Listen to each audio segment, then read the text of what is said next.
And now please welcome the Miami Assassins.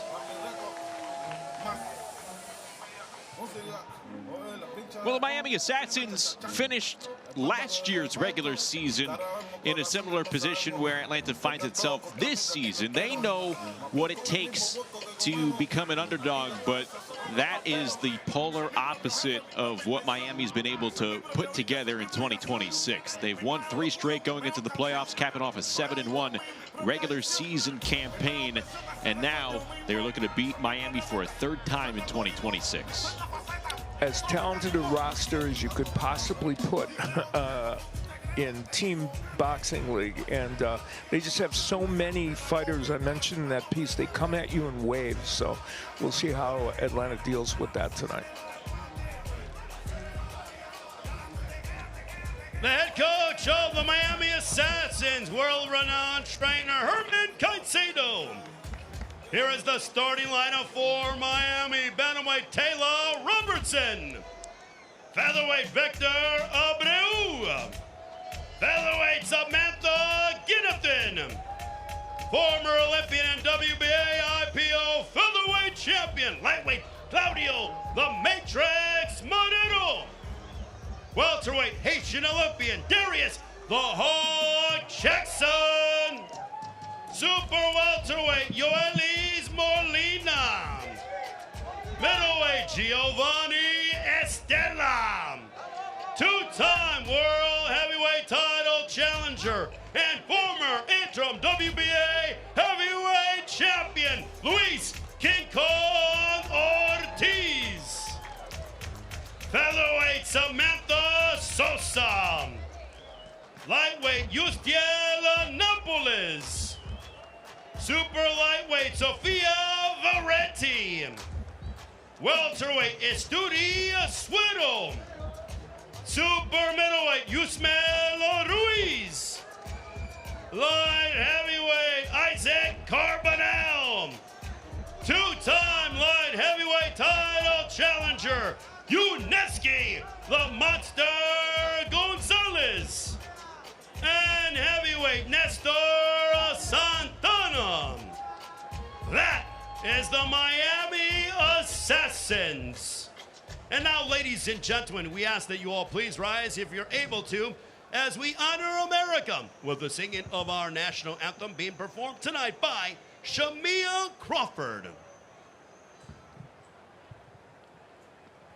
Oh, say, can you see by the dawn's early light what so proudly we held at the twilight's last gleaming, whose broad stripes and bright stars through the perilous fight o'er the ramparts we watched were so gallantly streaming, and the rocket's red glare, the bombs bursting in air, gave proof through the night that our flag was still there.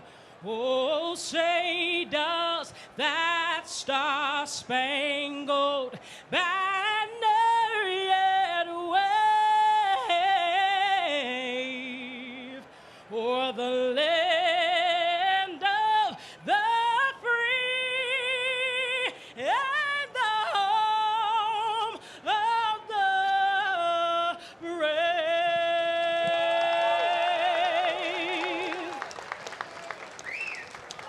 Shamia Crawford with the singing of our national anthem.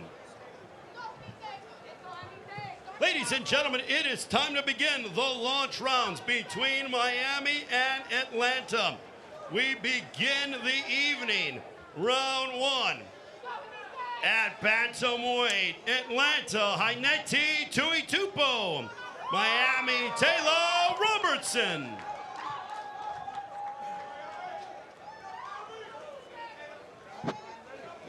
Getting set to go for round number 1 at 118 pounds. Miami and Atlanta in this quarterfinal matchup as we get the ball rolling in Atlanta at Shrine Center. Taylor Robertson, late regular season addition for Miami.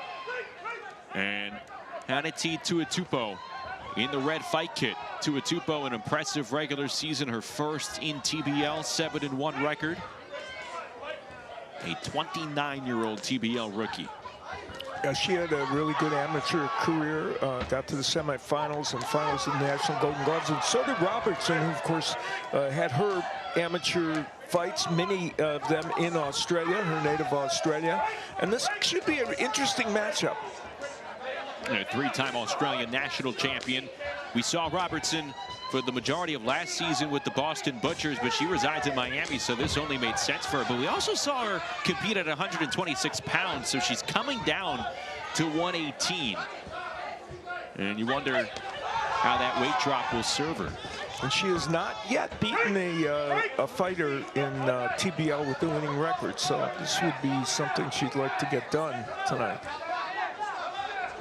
Tuatupo is a good combination puncher. She uses the jab and the straight right, and then will follow up with the punches.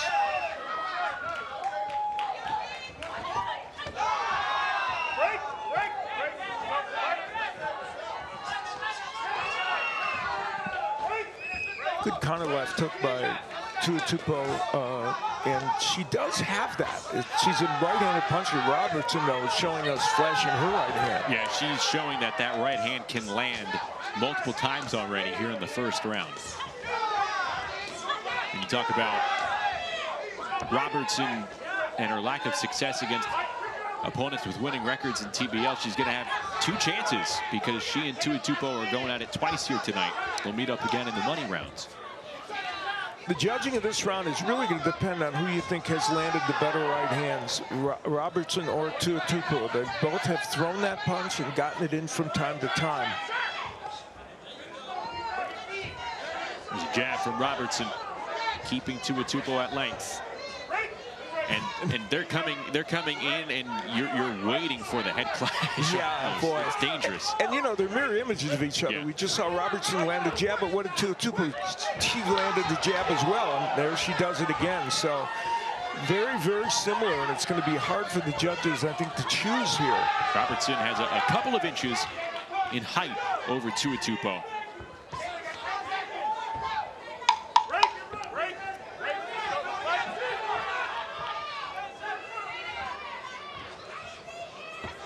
Seconds winding down. Some connects from both women. Robertson with the left hand there in the final moments. So yeah, that's going to be a close round. Interesting one for the judges. That match kind of was exactly what we kind of anticipated. 2 women who were pretty well matched. And the left hook gets in for Tuatupo earlier. There weren't too many left hooks from these 2 women, but occasionally.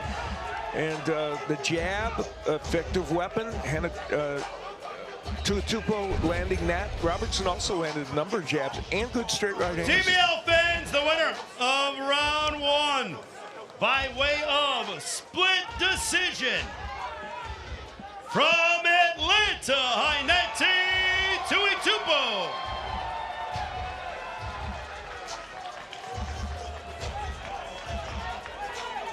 Round 2 at featherweight, Atlanta, Ray Robinson. Miami, Victor Abadu.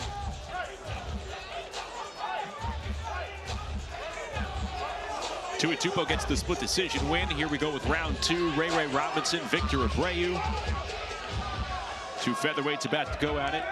Abreu 26-14 in his TBL career. One of 6 fighters with 10 or more victories this regular season for Miami. And he has beaten Ray Robinson. Abreu has twice, but that was right at the beginning of the year. This is a different Ray Robinson. He's won. He's now on a 3-round win streak. There you see some of the good work Abreu has done, and we referenced that earlier. Now on a 3-fight win streak. Robinson was the hero of the June 20 win they had over Phoenix with 2 wins and a knockdown included. So he's a little more confident coming into this. Yeah, just like the team did in the final result. Obviously, a lot of fighters had to sort of turn around the trajectory of their regular seasons on an individual standpoint, and they caught some fire with some wins. Robinson being one of them, 5'10" southpaw out of Cincinnati.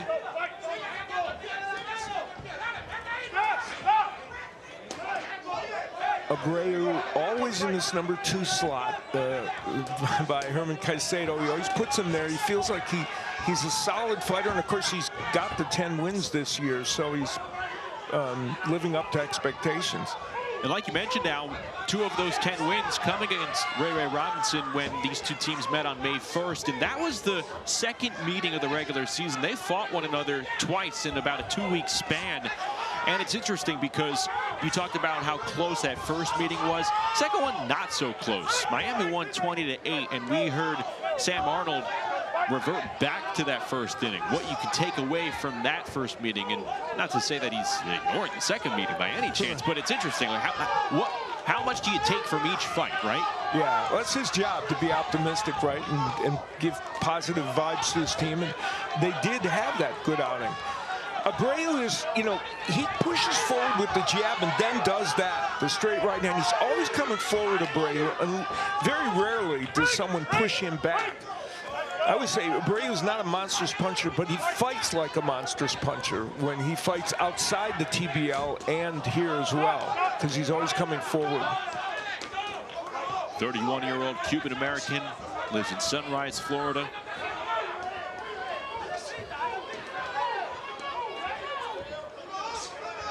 Including his 3rd season in Team Boxing League.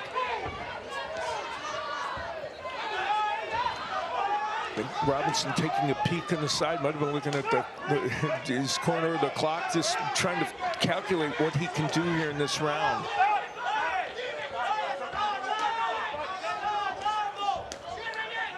Abreu trying to go to the body there. We haven't seen him do that as much in this round he normally does. Starting off with the body again.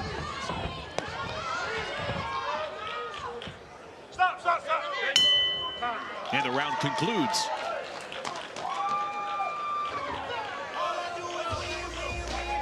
Single round action for each fighter tonight. So that was the first and only time we'll see. That's interesting right there. Abreu punching the turnbuckle. Yeah, almost like he was frustrated. He was certainly the man that did the most volume in this round. That was a nice right hand. He attacked most of the time. And Robinson, who is become a pretty good counterpuncher, wasn't able to do it as much in that round. We'll see. TBL fans, the winner of round 2 by way of unanimous decision. From the Miami Assassins, Victor Abreu.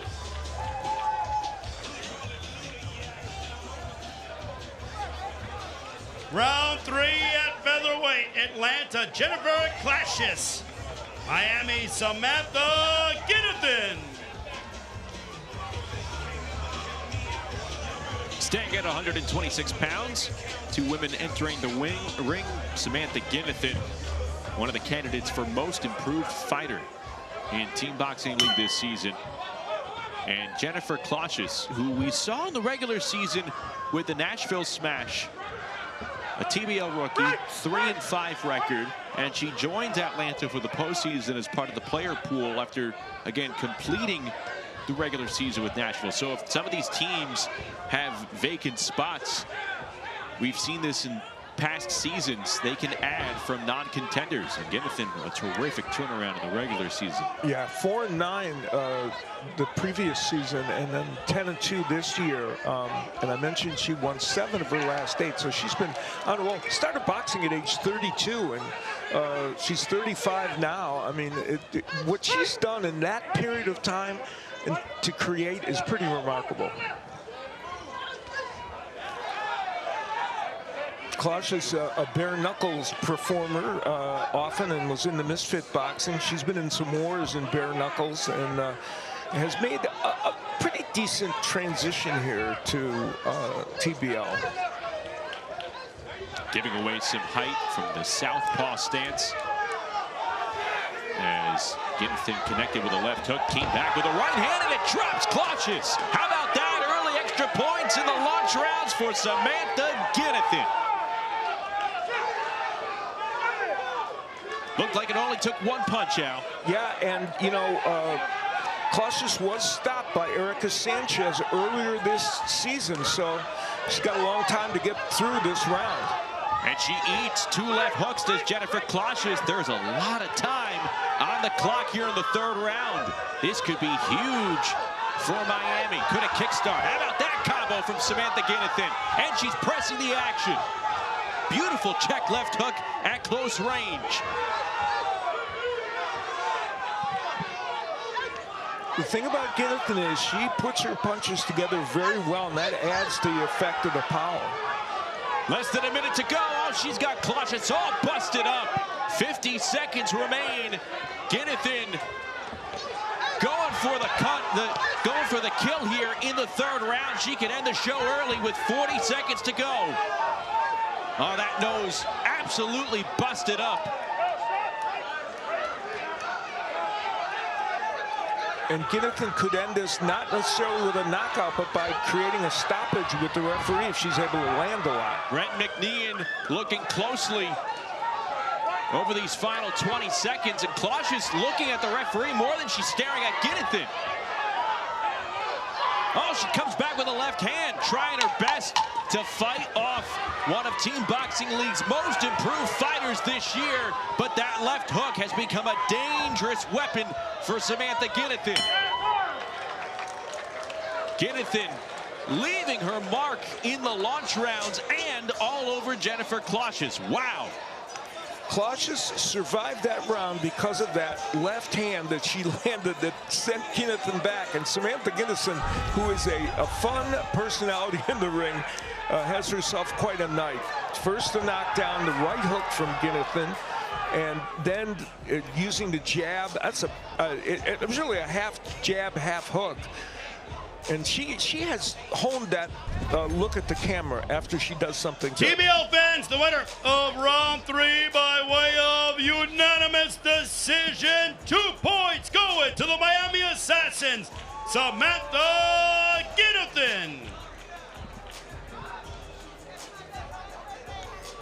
Tell you what, they cleaned up the nose of Jennifer Clausius in a timely fashion. Ladies and gentlemen, Good job by round 4 Atlanta. at lightweight. The Atlanta Attacks Traquan Pettis is unable to compete tonight due to an injury. Therefore, your winner by forfeit, 4 points going to the Miami Assassins, Claudio Amarillo.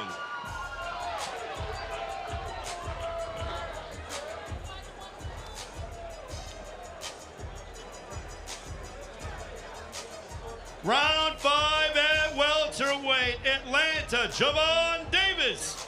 Miami, Darius Jackson. So as Darius Jackson and Javon Davis enter the ring for round number 5, on the heel of Samantha Ginnethan picking up some extra points, a forfeit for Atlanta due to injury with Traquan Pettis. That is a massive swing as Miami is now up 7-1 through 4 rounds out. Yeah, this is a very big development, and this fight becomes even more important. And you know, Javon Davis, who has a very good overall record, 33-16 in the TBL, has had a down season. He's 5-7 this season, but he is on a 2-round win streak, and so he's going in there a bit of an underdog, but he is capable of pulling off wins. And Darius Jackson won 2 of 3 rounds earlier this year with Javon Davis. So you saw the 2 points earned for Samantha Ginnethan, the 4 points for Claudio Marrero. As you take a look at that scoring system, all points scored add up for the team. And if you win by way of a judge's decision, it's 1 point. You score a knockdown, it's 2 points. 2 or more knockdowns within 1 round, you get 3 points. And then it's 4 points via knockout, a stoppage, or, like we just saw, a forfeit. Good right hand by Davis and a straight left by Jackson. Stopped Jackson in his tracks. He was continuing to come forward, and another right hand turning the chin of Darius Jackson. So Javon Davis packing a little punch in round 5.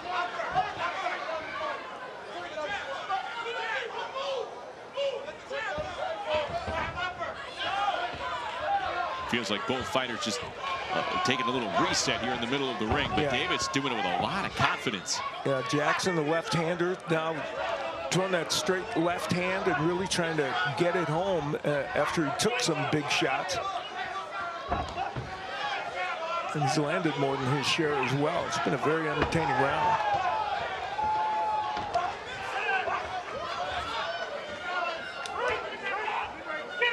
All three of the losses for Jackson this year were by split decision with his 8-3 record this year.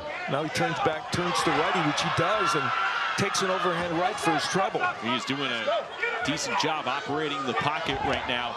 As Davis comes forward, looked like a potential clash of heads between Davis and Jackson. See that tall 22-year-old stands at 6'1", and he gets rocked by another right hand thrown by Davis.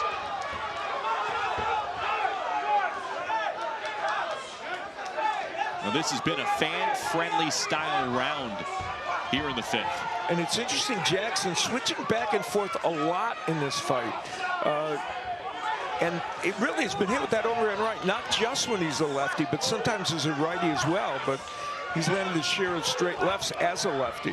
Each fighter has been able to land some punches, and another Davis right hand that connects flush on Darius Jackson. That might be the difference. That punch, the right hand from Javon Davis here in this 5th round as they go for broke with the seconds winding down in the 5th. Good scrap in round number 5.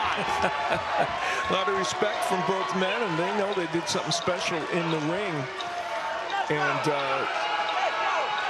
it was the Davis right hands and possibly straight lefts from Jackson. Both corrals pretty excited about this.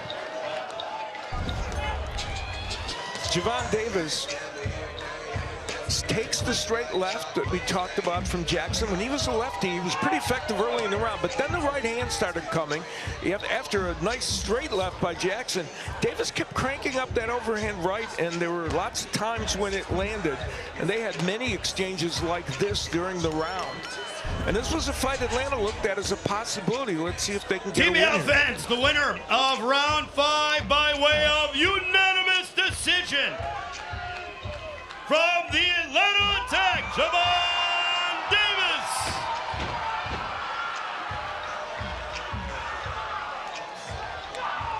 Well, after a 6-point swing, Atlanta answers back. Javon Davis picks up a big victory right there. And it's a 5-point matchup as we come back for the 6th round right after this.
Sam Arnold hyping up the Atlanta Corral. He knows his team has some work to do. Coming off a round window from Javon Davis. We'll see if they can get another one here. Round number 6 set to begin with Miami in front.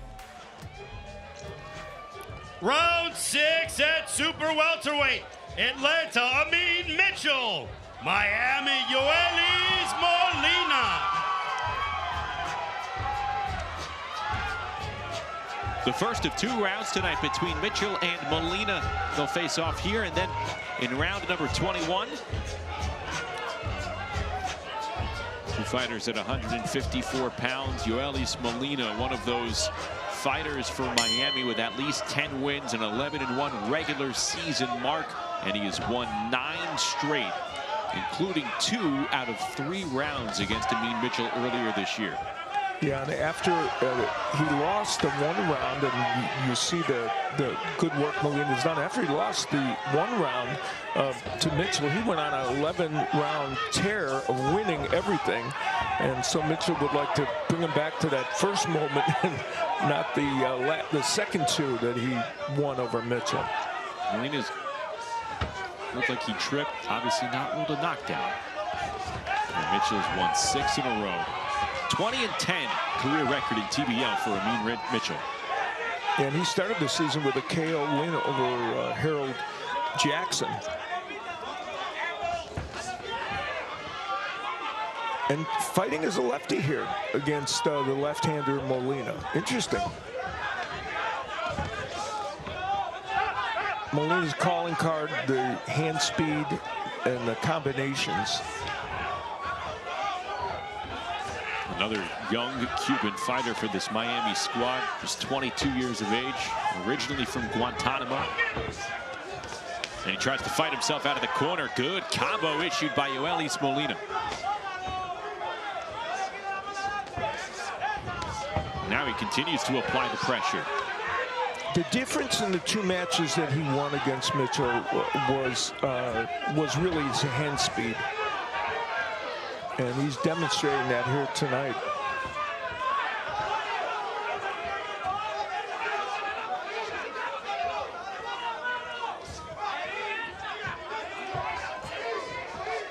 I'm not sure Mitchell wins a fight on the outside against Molina. I think he would like to get a little bit closer and work the body and the head and be in a better position to do that. But when this fight is at range, it seems like it favors Molina. Yeah, it's hard to disagree. There's good reach, and Molina does a fast job at getting the timing and the distance down.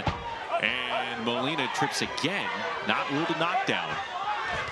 That was good. There's a right hand that lands flush from Molina, but yet, Al, you wonder what this fight could look like if Mitchell makes it a little dirtier in the pocket. Yeah, which I think he wants to be. You know, when he slapped the ground, that almost could have been an admission like, oh boy, I got knocked down. I thought that for a second, but it wasn't a knockdown. Yeah, Mitchell is just not, I don't think, won the battle of geography in this match.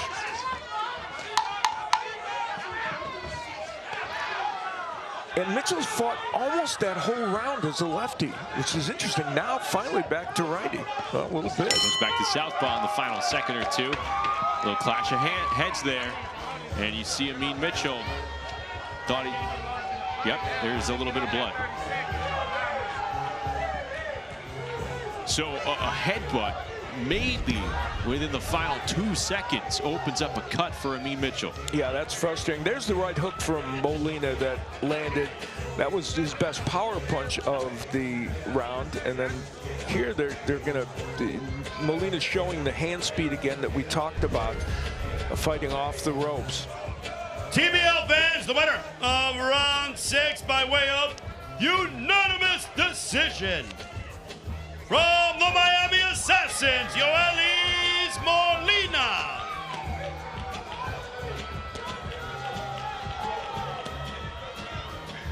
Round 7 at middleweight, Atlanta, Raul Garcia. Miami, Giovanni Estella. 2 TBL middleweights, each in their second seasons in Team Boxing League. Giovanni Estella for Miami, 16-7 lifetime after winning the Mega Brawl Championship for New York City last year. And Raul Garcia, who has limited experience over the last 2 years, now 3-7. And he's now been stopped once in Team Boxing League. It came in his last fight on June 20th against Jordan Barrera. Yeah, 2 fighters who outside of team boxing are very well matched. 15-3-1 for Garcia. And he's fought some really top competition. A Fight of the Year candidate with Vladimir Hernandez a year or so ago. And Estella at 15-2 outside of TBL, but much more experience in this format and more successful at this point. Well, Miami is up big 8-2 in the team score through 6 rounds. Samantha Ginnethan a big reason why, and Sophia is standing by with one of the most improved fighter candidates this year. That's right, Samantha, an incredible performance in that 3rd round. How satisfying is it to score big in these early rounds for you? I mean, it's very satisfying, but I'm a little bit sad I didn't get the finish. She kept ducking under my left hand. I probably should have adjusted and gave it an uppercut or set up with my lead hand. So, but that's the beauty of these rounds. You get so much information, you get so much content to get better. So yeah, I really enjoy it. Thanks, Samantha. Back to you guys. We talked about it, Al, when Samantha was in the ring. The way she's not too shy for the camera. You could just hear with the way she speaks right there. I mean, this is night and day from last year when she was kind of searching for answers. And she's experienced all the peaks and valleys of Team Boxing League. And that speaks to beginning boxing at age 32. And we've seen her literally grow up as a boxer. This is an interesting matchup because Estella has the kind of power that Garcia is a power puncher as well outside of the TBL, but inside it, Estella, who, you know, has power, and we've seen it come to play with a KO win over Deshaun Prater earlier in the season. And one thing on his resume, he beat Rashidi Ellis. That's pretty good. Has a big 75-inch reach. Doubles up the jab. Garcia comes back with jabs of his own. Garcia has a really good left hook to the body and the head. He hasn't been in a position to throw it. Sharp right hand thrown by Estella. Yeah, Estella has a good right, and that is part of what he used to get Prather down. Tried to go for it again. Garcia dodged out of the way, retaliates with the counter. When Garcia fights outside of TBL, he's a different guy than when he fights in PBL. Outside it, he jabs his way in, gets fights off your chest, rips hooks, and doesn't do that in TBL, interestingly.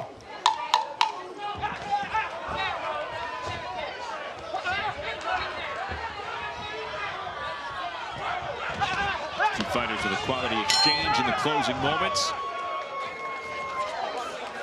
We've seen it time and again. We have fighters come in from traditional boxing. Maybe they've struggled, maybe they've excelled. They have to potentially change their game plan completely in this one-round format. Yeah, good jab. We saw him a moment ago, a right hand and a hook from Estella. He's a well-schooled fighter, as is Garcia, but Estella might have done more work in that round. TBL fans, the winner of round 7 by way of unanimous decision. From the Atlanta Tech, Raul Garcia.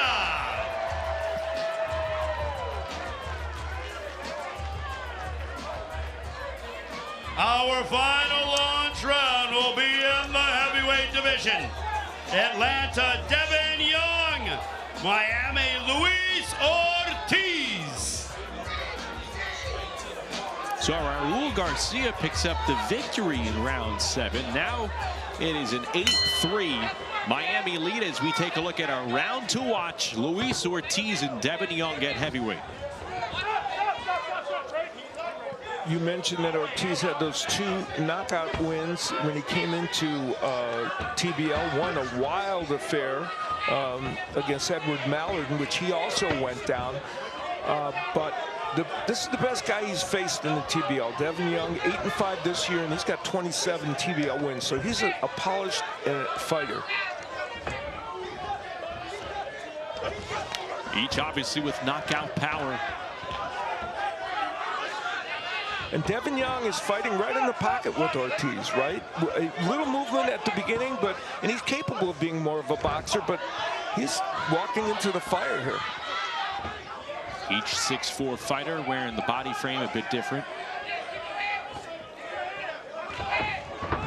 Right hand from Young skimmed the temple of Ortiz. You can feel the wheels turning in Young's head. How am I going to get that right hand in against the lefty? And he snuck one in a moment ago.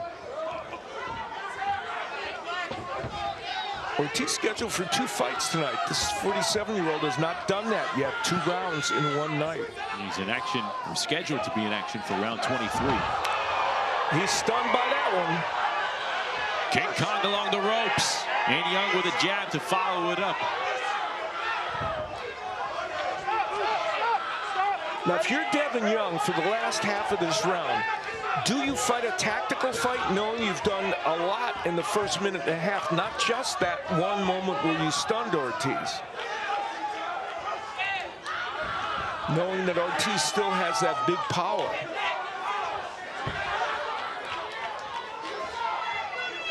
Also, how much does the team concept at this point, the strategy, come into play?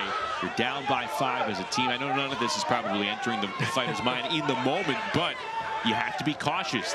You're a fighter scheduled to go for 2 rounds tonight. Yes, that's exactly right. And it's win or go home here. Yeah, he'll be back in action later against Santana, and he may have locked this one up in terms of activity, assuming he doesn't get stunned by Ortiz. Young tried to apply the straight right. The jab of Young has been superb in this round. Oh, there's a left hand. It's stunned Young. This could be Ortiz's moment. Inside 20 seconds to go in round 8. You saw the knees buckle from Young. And a big exhale from Devin Young. I think if you're Devin Young right now, you make this the Devin Young Invitational track meet. Well, it ended before he had to do that. A nice shot from Luis Ortiz, but did that negate a full round of excellent activity? And of course, Young had him hurt at one point during this round as well. Pawing with the jab, Young, and then there's the right hand. Now you can't really make a case, I don't think, for a knockdown because he did go against the ropes, but well, the question is, did the ropes hold him up there? That's a possible question. And the good short left hand by Ortiz buckled the knees of Young. ATL fans, the winner of round 8 by way of unanimous decision from the Atlanta Attack, Devin Young. So Devin Young helps Atlanta creep a little closer to Miami as the launch rounds end, and we're going to be heading into the middle rounds in just a moment. But first, let's hear from Justin.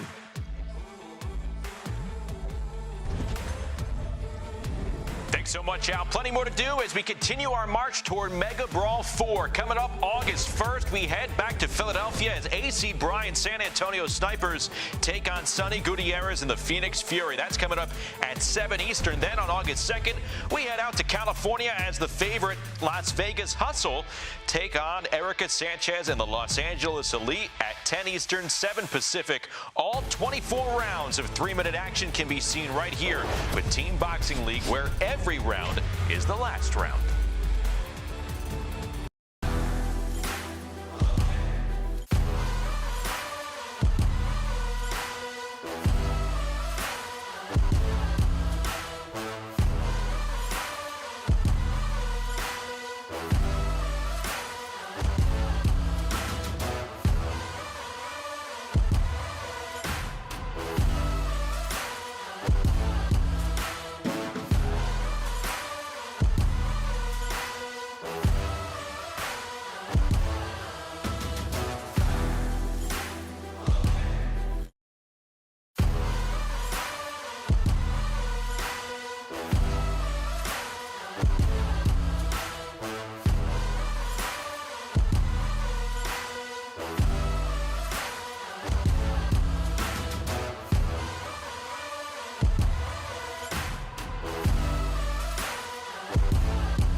interesting because Atlanta is trying to claw its way back, and so far they've been pretty successful as we welcome you back inside our TBL studios. Justin and Al with you. Look, Miami took a 7-1 lead after that round 4 forfeit, but since then Atlanta has outscored the Assassins 3-1 here. Yeah, a couple of matches that we thought were within their scope of possibility for a win.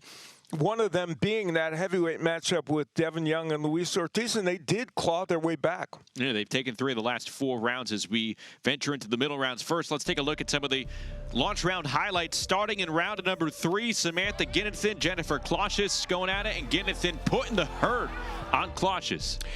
Ginnethan with that beautiful right hook, and she was disappointed afterwards that she couldn't have finished her, but she did get a 2-point win, and Clausius did a good job staying upright. And then after round 4, again, Miami up 7-1 going into the 5th round. Javon Davis provides a quick answer back. This was an entertaining scrap between Davis and Darius Jackson. Yeah, Jackson, who came in with 8 wins this season, has been a terrific fighter. But Javon Davis, a veteran in the TBL, though he's not having his best season, he made an important note right there by winning this close matchup.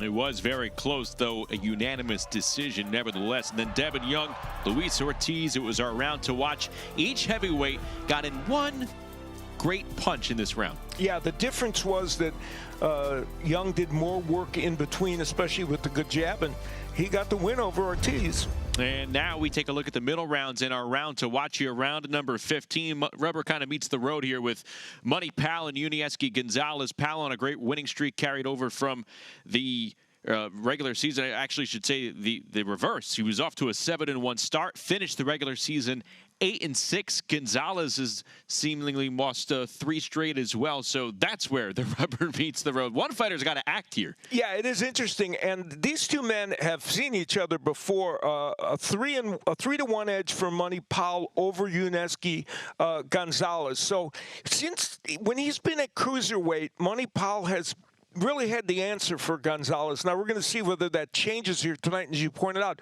both men need to get some work done to right the ship. Now, another thing we're going to see in the middle rounds, the stars for each team. For Miami, that's Yosdil Napoles, and Ariel Davis is getting ready to go for Atlanta. But Napoles will be up first as he goes up in round number 10.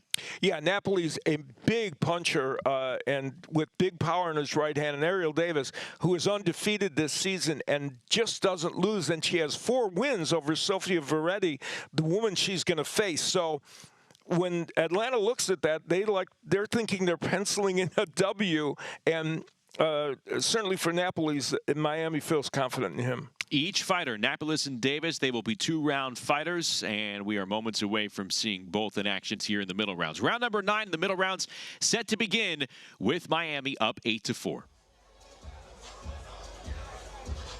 Ladies and gentlemen, it is now time to begin the middle rounds between the Atlanta Attack and Miami Assassins. At featherweight for Atlanta, Kaylee and Knight. Miami, Samantha Sosa. So back to 126 pounds we go. Samantha Sosa on the screen right there. Miami born and bred, 22 years of age. 6-5 fighter in the regular season. And Kaylee Ann Knight for Atlanta. She enters 4-9 in her rookie season with 1 stoppage win. Yeah, this is an intriguing matchup. Sosa is on a roll, winning 4 of her last 5. We've seen her improvement. This young woman who made her pro debut when she made her TBL debut, a good amateur out of Florida. And Kaylee Ann Knight, yes, she's 4-9, but 4 of those losses by split decision.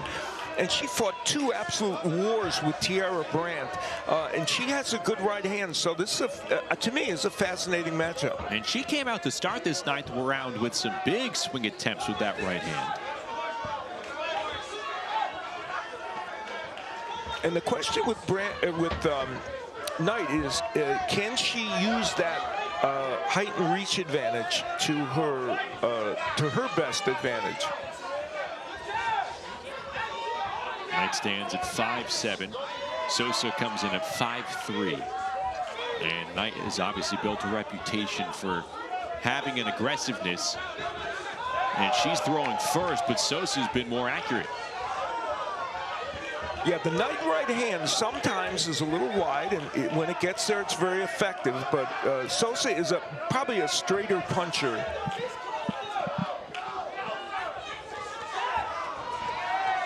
There, Sosa dips out of the way from the right hand. Yeah, and landed her own as well.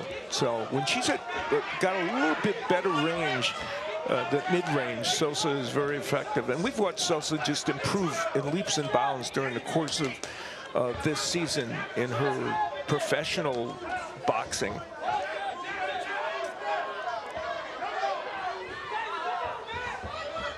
Left hook connects from Samantha Sosa, and the right hand right there from Kellyanne Knight as an answer back. Yeah, Sosa's landing, I think, better combinations, and her punches are a little more short and precise. But Knight does mix in those good right hands from time to time. You said it earlier, and you could see it. There's just this mini loop in the right hand from Kellyanne Knight. Yeah, Sosa her punches are straighter, and we've seen her improve her accuracy, Sosa, throughout this TBL season, and she's having a pretty good outing, I think. Yeah, she's connected multiple times with that left hook upstairs. Did it moments ago. Looks calm, looks composed, and another connect from Samantha Sosa, former Florida Golden Gloves champ. She had a very nice amateur career. It wasn't on a huge national or international level, but when you look at videos of her as an amateur, she showed solid technique, and that's what she's showing here tonight. There's another left hand, twists the chin of Kellyanne Knight. And that was a solid round for the 22-year-old for the Miami Assassins. And you could tell by Sosa's body language, she thinks she did enough to win. She landed some really good combinations and good straight right hands. And Kellyanne Knight did what she always does. She was in there pitching and throwing her own right hands, though they didn't get in as much as she would have liked.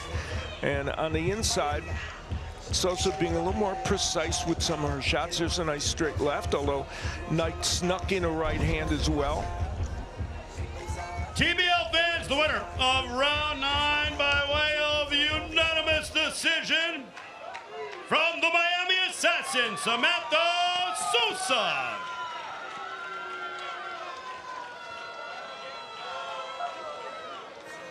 Round 10 at lightweight, Atlanta, Jeremy Hill. Miami, Yielanapolis.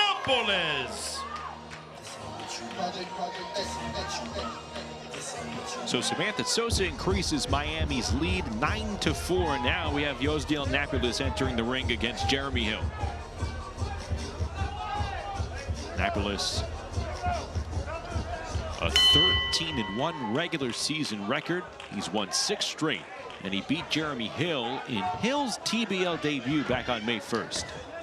Yeah, and since then, Hill has adapted a little better to this format. You see Napolis and the work he has done, getting a knockout, a couple of knockdowns this season, including a knockdown when he fought Hill. So he has been a point producer. Jeremy Hill, who's a good fighter outside of TBL with 22 wins, a big win over Malik Montgomery, has won 3 of his last 4 here in TBL. So he's really starting to get his footing.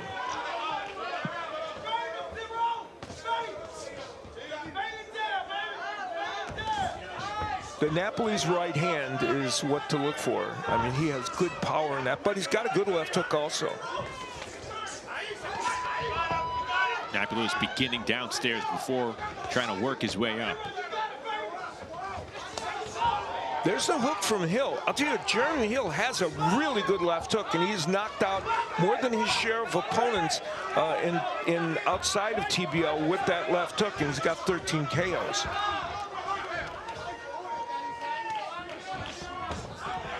Had some notable wins in traditional boxing. Malik Montgomery, Esteban Falseo. Some notable losses as well.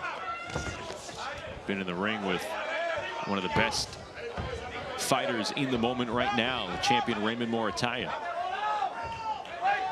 Yeah, he's faced real fire outside of TBL and in it as well. We mentioned against Napoli's. Now there's the good work by Hill going downstairs, a nice combination punch, and you can see the skill he has. And though Napoli's has had the edge on him this season in TBL, Hill is in this fight for sure.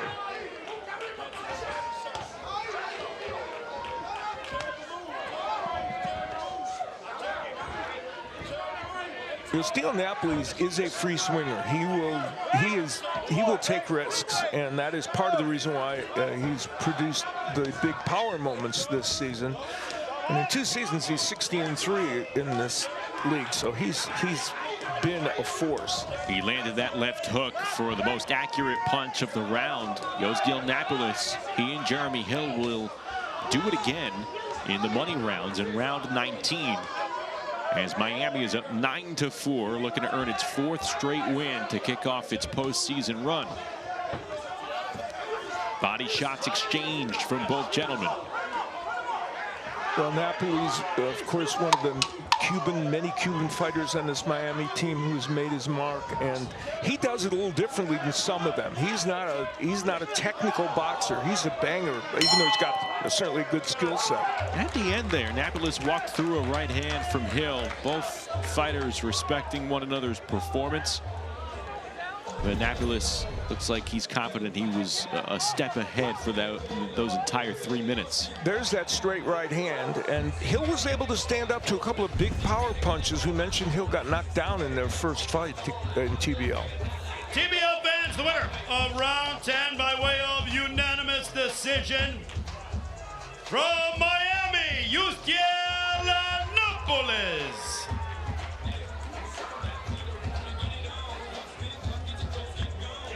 Round 11 at super lightweight, Atlanta, Ariel Davis. Miami, Sofia Verenti. Well, we go from one top pound-for-pound fighter within TBL to another. Ariel Davis, 30 years of age, arguably the best super lightweight women's fighter going on right now in TBL. Completed a 13-0 regular season, and now she's one of these leaders that we talked about at the top of the broadcast, Al, trying to bring Atlanta here in the quarterfinals along for the upset. Yeah, and even though Stacia Suttles, who's fantastic, of course, has more points, she beat Suttles twice when they encountered each other. And you know, Sofia Verenti, she's got the 3-9 record this season. I mentioned she's lost every time out against Davis, which is no shame, but she's improved during the course of this season. We've seen a lot of improvement from her, and she's 3-3 in the league after losing her first 6. And she's lost to Davis 4 times and Brianna Carrera twice. So, I mean, the losses, yeah, they've piled up, but she has faced some really difficult competition. You wonder, in your first season, and we've seen other fighters go through the same experience. You're trying to figure out the concept, trying to get your footing down in the league, but week after week, round after round, you're going up against the cream of the crop, and you're wondering, what is the code here to crack? Yeah, and you know, what she's done is shown incredible toughness during the course of this season. And in this match, you see she's not shrinking from the moment. She's trying to land her shot. She's getting some jabs out there and trying to land against Davis.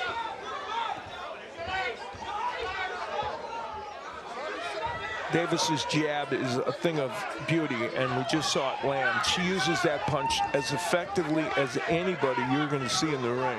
A little over a minute to go, landed another jab, and now a right hand, and a really quality combo for Ariel Davis, who looks like she hasn't broken a sweat here in the 11th round.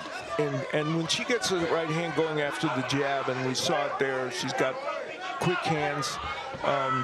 She's tough to deal with, and Verenti has, you know, he's been on his road with her before, and most of these matches have looked similar, with Verenti trying to get some work done, but Davis just showing a better skill set.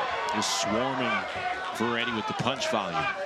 And Davis showing us her lefty style a little bit, which from time to time she will do. Veretti, too, often switches to lefty. Big right hand. Davis, perhaps again, 4 wins in the bag over Veretti. You have to have the confidence that you know you are a superior fighter than your opponent after all that experience. You talked about going to the southpaw style. Maybe she's using these 3 minutes to potentially see what works if she can add to those bag of tricks.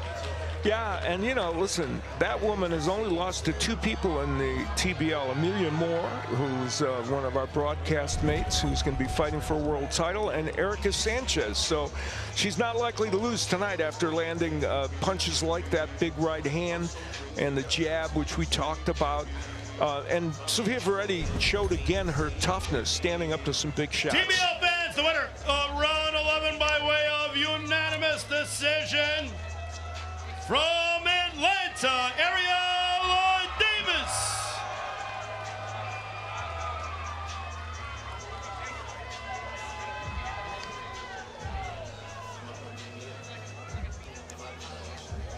Round 12 at welterweight. Atlanta, Starlene Castillo. Miami, Estudia Swiddle.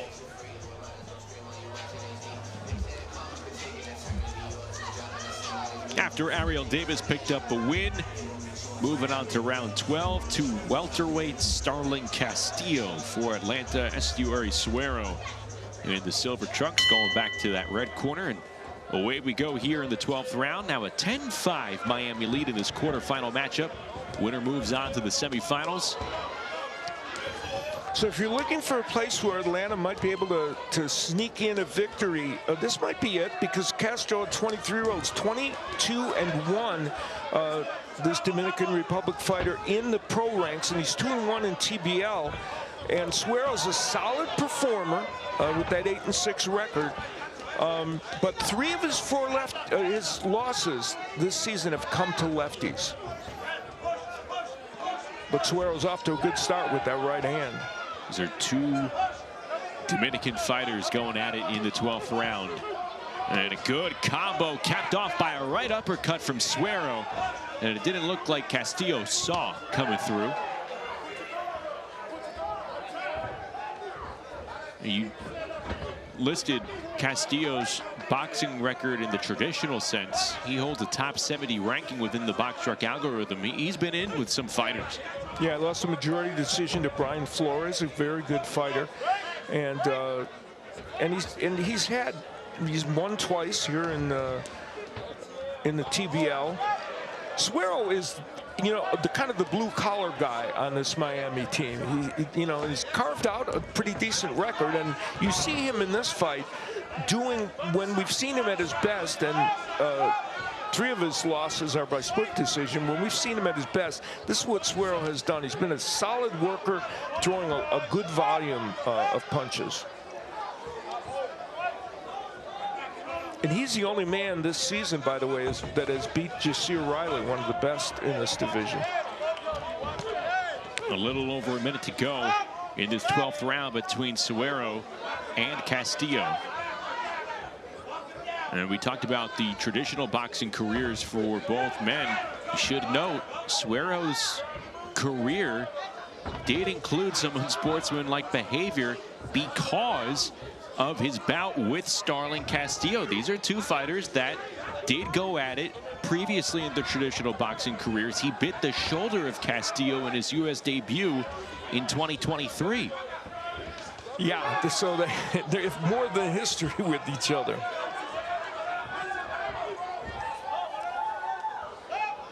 And the aggression tonight from Suero has been of the legal variety. Castillo bloodied up on the left side of his face, and he just ate another right hand by Suero.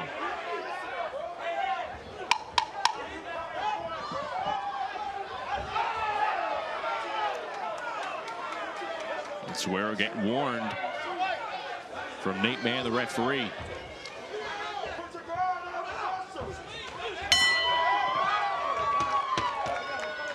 Some good sportsmanlike conduct right there. All right, so the hatchet has been buried, apparently, from their earlier days together. And Suero may have taken away the idea that Atlanta could have piggybacked on the Ariel Davis win. He was very, very effective early in the round and landed good combinations and some nice right hands. And there's a little awkward action there, but nothing too untoward.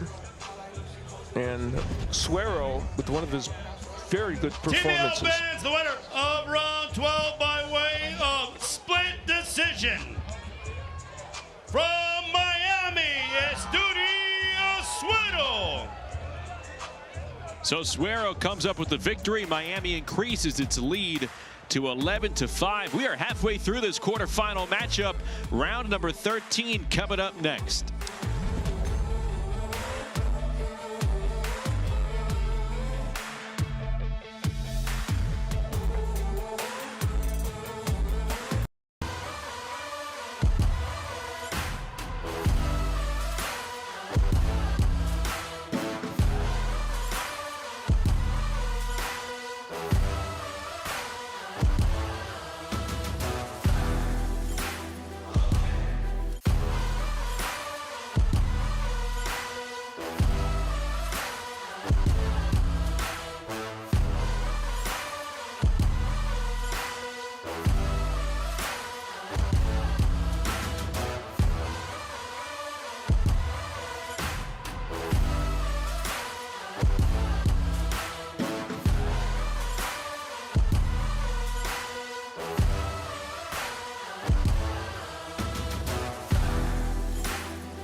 Miami in control at the moment, up 11-5 over Atlanta through 12 rounds. Let's get set for round number 13 in super middleweight action. Here's Ray Flores. Round 13 at super middleweight. Atlanta, Keandre Leatherwood. Miami, Yusmel Ruiz. Keandre Leatherwood, a veteran of Team Boxing League, now 4 years in. 6-4 on the year. That includes 2 wins over that gentleman, Yusmel Ruiz, who has caught some fire here. He's won 8 of his last 9 rounds. Yeah, it's intriguing. Among those 4 losses that you mentioned, 2 to Leatherwood. We saw Raul Garcia earlier. He scored 2 knockdowns against Garcia, did Ruiz, in beating him.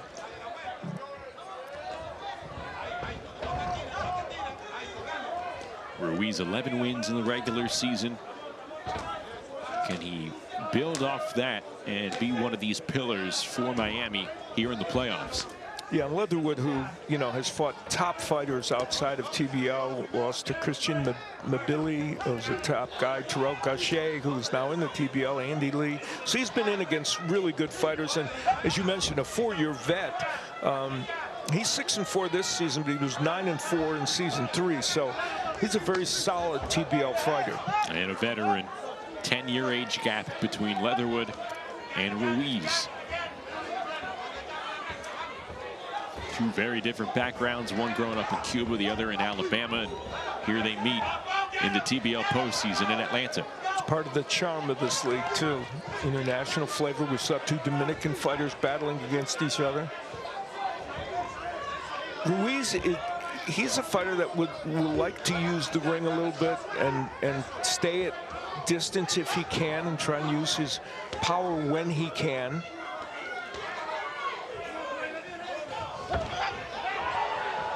Nice move on the inside from Leatherwood. And both those fights with Leatherwood were split decisions, so these 2 had engaged in close fights before. And right now, it's looking like a chess match to get into the pocket. Yeah, both men, I mean, Ruiz is more happy, I think, with the fight at this range in general. I think Leatherwood would like to cut the distance a little bit more, even though neither man is landing big shots.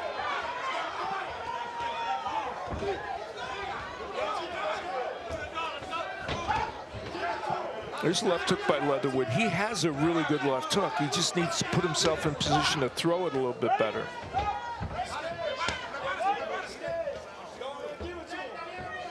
Can we see that in the last 35 seconds from each fighter? The punch attempts, they have not been from the most precise startup point. Yeah, it's a very good way to put it. And a right hand snuck in by Ruiz. And how many times have we seen people do good work in the last 20-some seconds of a round and have that turn things? That could be the difference here, if it happens.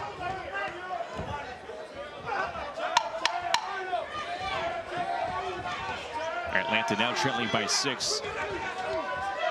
They don't want this gap to grow between themselves and the Miami Assassins here. Well, Yusmel Ruiz, by his body language, thinks he did enough. A young man who was 4-9 in his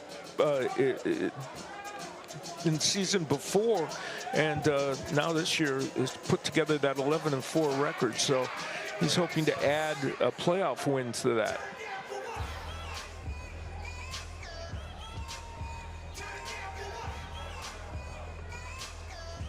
TBL fans, the winner of round 13 by way of unanimous decision from the Miami Assassins, Yusmel Ruiz.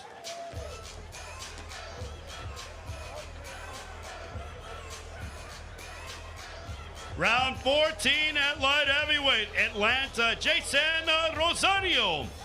Miami, Isaac Carbonell. So it's a 7-point lead for Miami after Yusmel Ruiz beats Keandre Leatherwood. And here's Isaac Carbonell trying to add to that Assassin's lead. And he is going up against the former IBF super welterweight champion of the world in Jason Rosario, who is 1-2 in Team Boxing League so far. Yeah, and his first matches against Raiko Santana were very difficult for him. He's hurt in both those fights, lost. And this is a weight that's very high for Jason Rosario. Mentioned he was a champion at 154. And some awkward action there, but this is a high weight for him to be competing at. Early moments of this round, but Sofia Gutierrez with a 2-round fighter here tonight. Yoelis Molina off his win over Amin Mitchell in the lunch rounds. He's standing by with Sofia. Now, Yoelis, the opponent that you faced, you're going to be facing again, but you've already faced him inside the ring before. Is there anything that he did tonight that surprised you? Yoelis, ya has enfrentado a este oponente, no nomás hoy, pero anterior. ¿Algo que hizo hoy que te sorprendió? Hoy vino un poquito más fuerte que otras veces. Él me ganó nuestra primera pelea, después yo le gané 2 veces. Fue una pelea muy fuerte hoy y espero seguir ganándole, aunque y venimos más fuerte este año. Now he says, I definitely felt him come with more power tonight. He's won 1, I've won twice, and hopefully I can get another win tonight. And Thank Molina you guys. coming up in the money rounds. Thanks so much, Sofia. He's going up again against Amin Mitchell in round number 22. And here, Carbonell seems to be the busier puncher. Rosario, though, has shown pretty good defense showing up. That's a very good point, because Rosario isn't always a defensive wizard, and we've seen him get hurt up at light heavyweight in the TBL already against Santana. Now, Santana's a much bigger puncher than Carbonell, but Isaac Carbonell is kind of standing in pocket and thinking, I'm the bigger guy. Naturally, I can land the power shots, but Rosario's done some good offensive work as well. Carbonell turning up the aggression in this 14th round of this quarterfinal matchup. Going up against a former world champion, also trying to help his team pull away. There was a nice straight left hand by Carbonell, and I think for just a moment it really caught Rosario's attention. And I think it has stalled Rosario's attack a little bit right now. He was able to get another right hand through the guard a moment ago.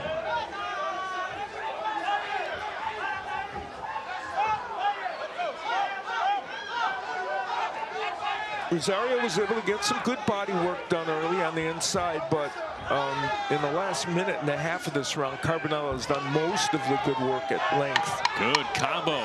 Capped off by a left hand from Isaac Carbonell. And Miami might not be slowing down. They could be on the verge of a third straight round win as Carbonell and Rosario wrap it up here in round number 14.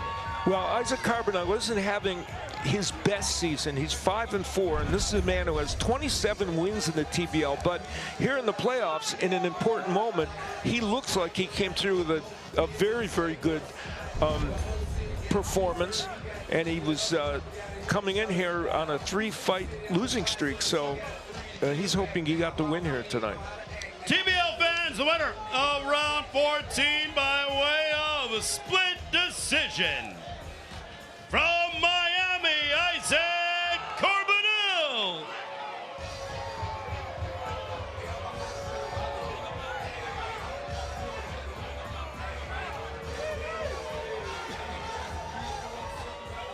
Round 15 at cruiserweight, Atlanta, Money Powell. Miami, Yuneski Gonzalez. These two cruiserweights get in the ring, and it's our round to watch. Money Powell is going to have to be Money and put up some points for Atlanta as Miami starting to pull away here, up 13-5 as we approach the end of the middle rounds. Well, Paul certainly has the possibility to win. He's 3-1 overall against Gonzalez, 2-0 this season. But he's coming in here on not a great streak, 1-5 in his last 6, after he started off 7-1 this season. So he's had a kind of a season of streaks. 1, 2, or 3 rounds against Yunieski Gonzalez. That was part of that big-time start as he moved up to cruiserweight here in 2026.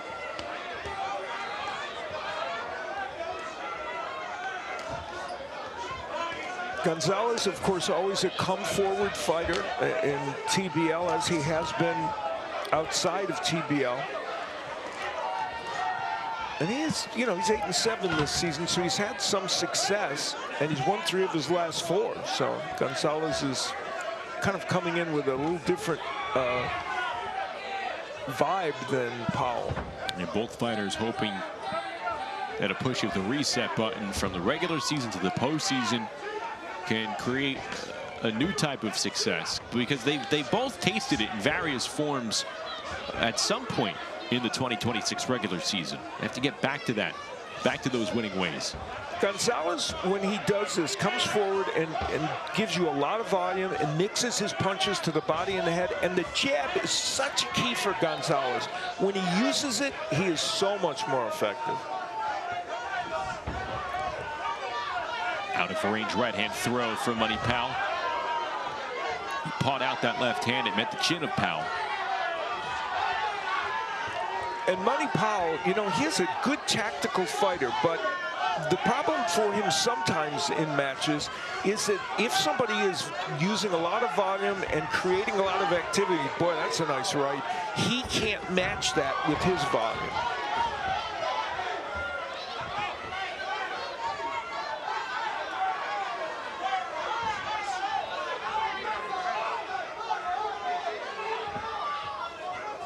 It's funny, Al. I mean, as this round winds down, both fighters are trying to utilize speed that isn't necessarily there. Yeah, they're both veterans, and but Gonzalez is still looking for that jab and a straight right hand, and Powell trying to counterpunch effectively, and that left hook is a demonstration of that. But yeah, 2 veterans who looking, as you say, to recapture something. Right now, I think Gonzalez has been the clear winner in this round. He's jabbed more effectively from the naked eye. It seems like he's landed more punches, and we'll see what the judges think. Well, the recent history of these 2 fighters suggested that Gonzalez was coming in here with a little more momentum, and I think this match has shown that. That right hand kind of grazes, but Gonzalez using the jab, which he did effectively, and then landing that right hand, even though Powell says it didn't do anything, it did get through, and the Gonzalez right hand was a weapon in that round. TBL fans, fans, the winner of round 15 by way of split decision from the Miami Assassins, Yuneski Gonzalez.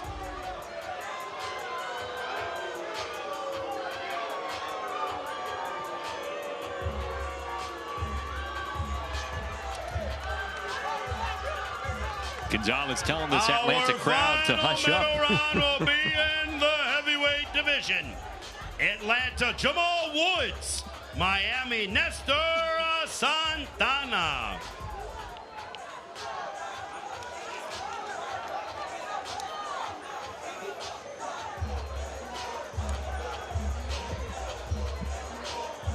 The middle rounds will conclude with a couple of heavyweights who are in for 2 rounds tonight, but they'll be going their separate ways after they face one another here. Nestor Santana, Jamal Woods. And right away, Santana blitzing out of the gate. He's thrown together a couple of combos, and it's flustered Woods. Well, Santana's a good power puncher when he gets things going, and I think he does not think Woods has the power to keep him off, and that's what he's showing him. Nestor Santana looking like a fighter that has no plans to go 3 minutes. And the body work big, and that left hook, I think, stunned Woods, who is in boxing. Yeah, he's hurt, Al. Yeah, outside of TBL, is great at surviving in fights, but right now he's taking heat. Nestor Santana trying to press the action. Woods joining this Atlanta squad from the Nashville Smash, coming off his first career round win in his last fight on July 17th. Well, it's one of those punches straying low, and they're giving Woods a little time. Nestor Santana is trained by Herman Caicedo outside of TBL, the coach, and they want to see this. He has waited for Nestor Santana to be aggressive like this.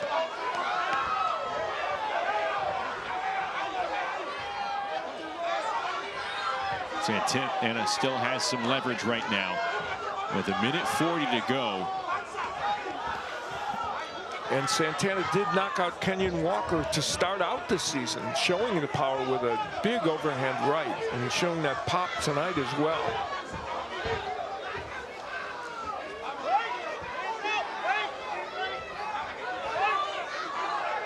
Woods perhaps taking a peek at the clock. You know, it's going to be easy to call a low blow on Santana because the waistband of Woods is below his belly button at this moment. You see the work administered to the body from Nestor Santana. He's got to be careful.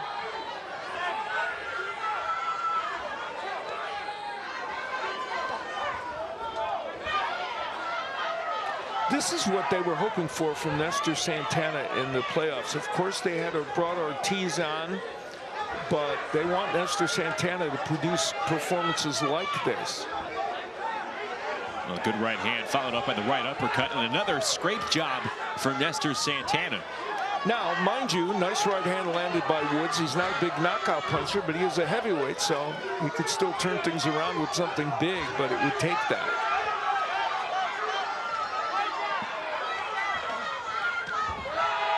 There's a right hand that rocked Santana. Yeah, he got a nice right in. He heard me, Justin.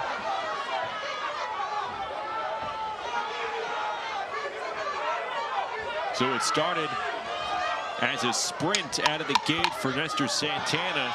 It slowed down considerably, but the punches continue to be thrown.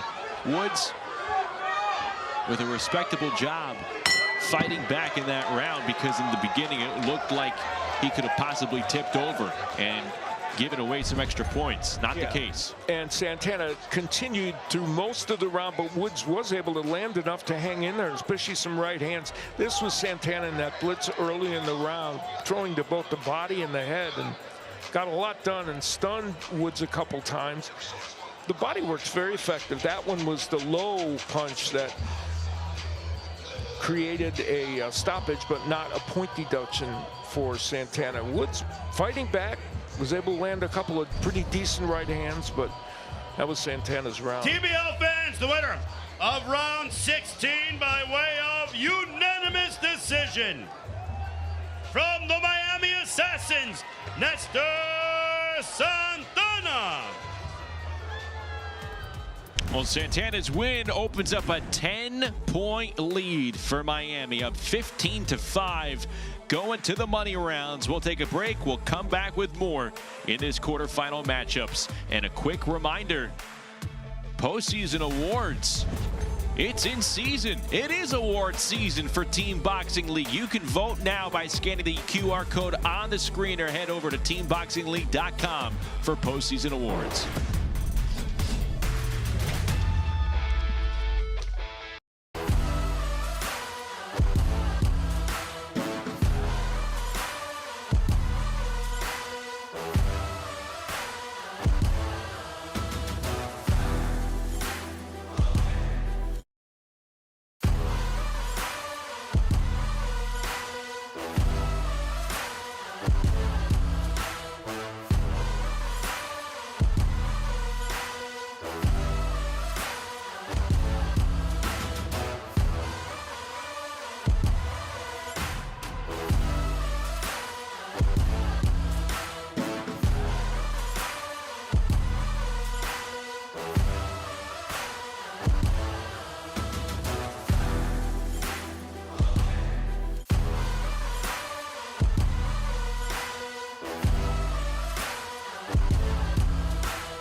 Nighttime here in Atlanta, and it could be nightfall for the Atlanta Attack. They have 8 rounds to try and make a move here. Miami up comfortably 15-5, showing why they were Team Boxing League's #2 seed heading into the playoffs. As we welcome you back inside the studios, Justin and Al with you.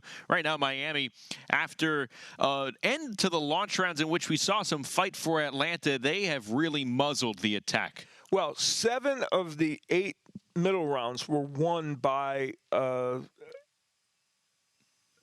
the Miami Assassins, and it was a performance that I think demonstrated the depth they have, and each of those fighters really demonstrated what got them here and what put 6 of them in double-digit wins. You know, we highlighted a handful of fighters that collected double-digit wins in the regular season. They're proving their mettle here in the quarterfinals. Let's take a look at some of the rounds that stood out to us in the middle rounds. Now, obviously, when you have a name like Ariel Davis, you're going to get some points back, and that's where Atlanta came through. But this was, like you mentioned, Al, the only round that Atlanta won in the middle rounds. Yeah, this gave them hope in round 11, and they were hoping to piggyback that. They didn't, though. And here in round 16, Nestor Santana going over the top rope like Andre the Giant. He started strong, and Jamal Woods put up a fight.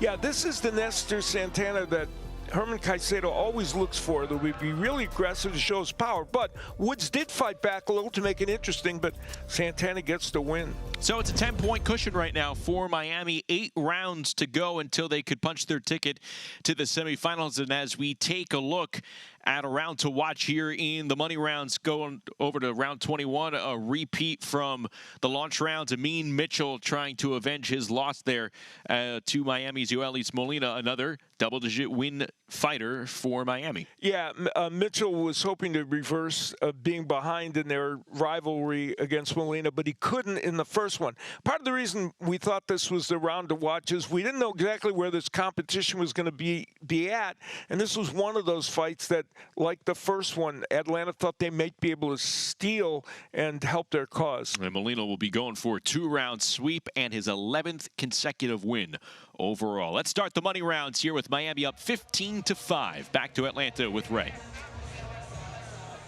Ladies and gentlemen, it is now time to begin the money rounds between the Atlanta Attack and Miami Assassins.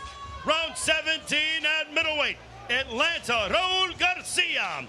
Miami, Giovanni Estella. These two 160-pounders meeting for a second time tonight. Garcia for Atlanta defeated Estella. So Giovanni Estella, one of the few for Miami to not have his hand raised through these first 16 rounds. And Estella did not agree with the decision at all. He felt like he had done enough to win, but Garcia got the nod, and it was unanimous as well. Well, let's see if this will fuel Estella. Try and get a split in these 2 rounds with Raul Garcia. Estella in the last round that they fought together was able to get some overhand rights in and did some pretty good combination punching. Garcia's jab was a factor, I think, in the last fight.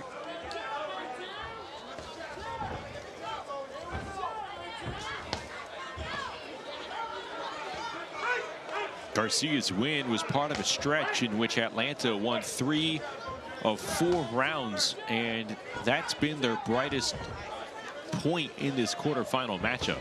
Yeah, Devin Young followed with another win after him, and they were looking like they were going to tighten things up.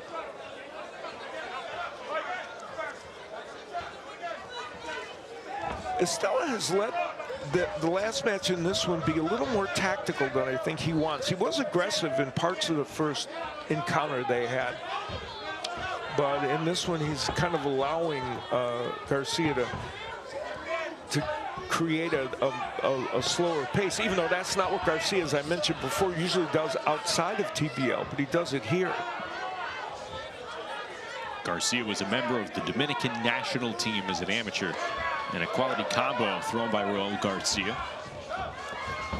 And you could easily have seen these two getting together in boxing outside of TBL. They're of a similar kind of pedigree and record at this point.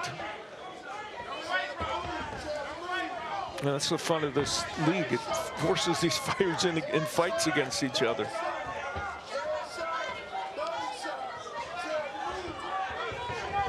That jab continuing to be effective for Raul Garcia.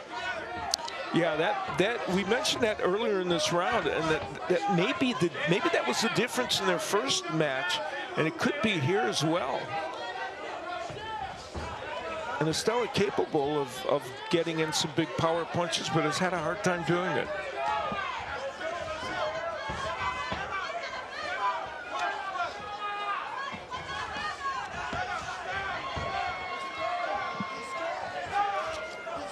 Garcia's been a different fighter the second half of his season, his TBL season, and he's kind of carried that through in some respects to this playoff appearance.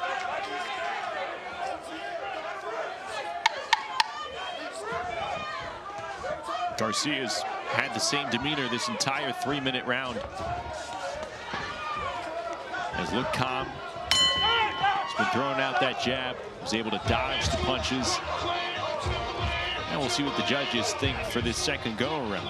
A very good tactical performance by Garcia, and Giovanni Estella, who has had such a great season, has not been able to get his offense going as much as he'd like tonight. I think he feels like he won the first one. This one, it would be hard to give him this decision. TBL fans, the winner of round 17 by way of unanimous decision from Atlanta, Raul Garcia.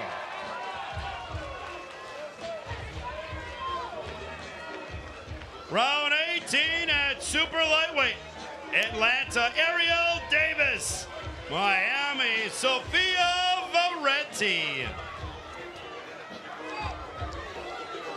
So Garcia comes away with another win to open up the money rounds for Atlanta. And now it's Ariel Davis.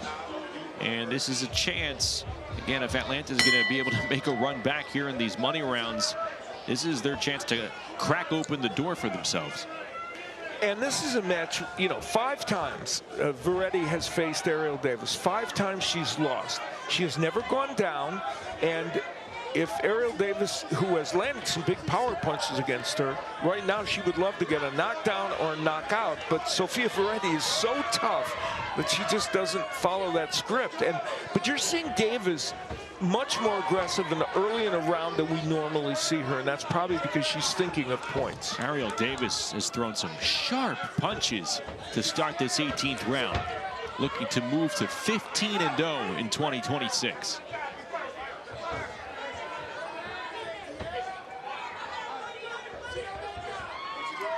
And I think part of the reason Davis is throwing those right hands to the body is I think we're going to see one come upstairs very soon.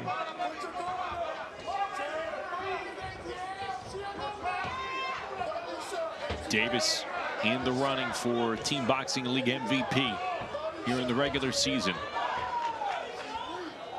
A series of jabs from the Louisiana native.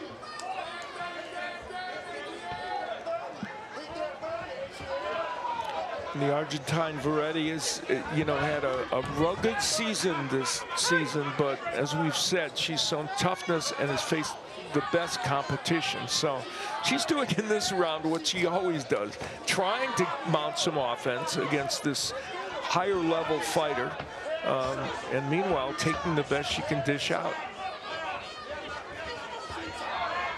Right hand whacks Veretti. Ariel Davis trying to move to 5-0. And again, we're seeing her in the southpaw stance, and now she's back, but that's something she has done from time to time.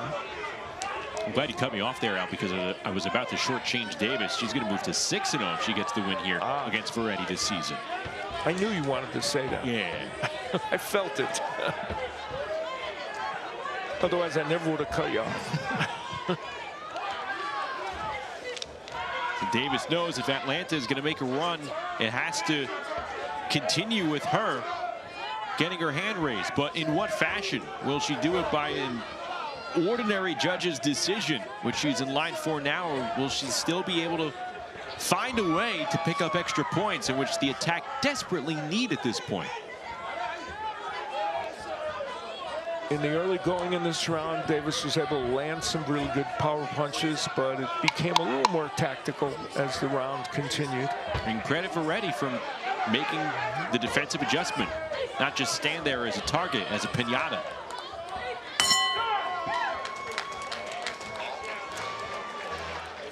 You know, Sophia Veretti has had a great attitude all season. You saw it right there. She's in against the fighter. It's just, you know, on another level from her, but she has shown toughness, grit, and the excitement to compete, and some joy at the end, even in a fight that she probably lost. A good straight right hand from Davis.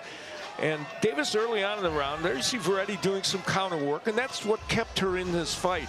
Able to counter just enough, and at the end, she's excited that she got through another round with Ariel Davis and had a chance to compete in these playoffs. But Ariel Davis going to have another win. Ladies and gentlemen, the winner of round 18 by way of unanimous decision from the Atlanta Attack, Ariel Davis.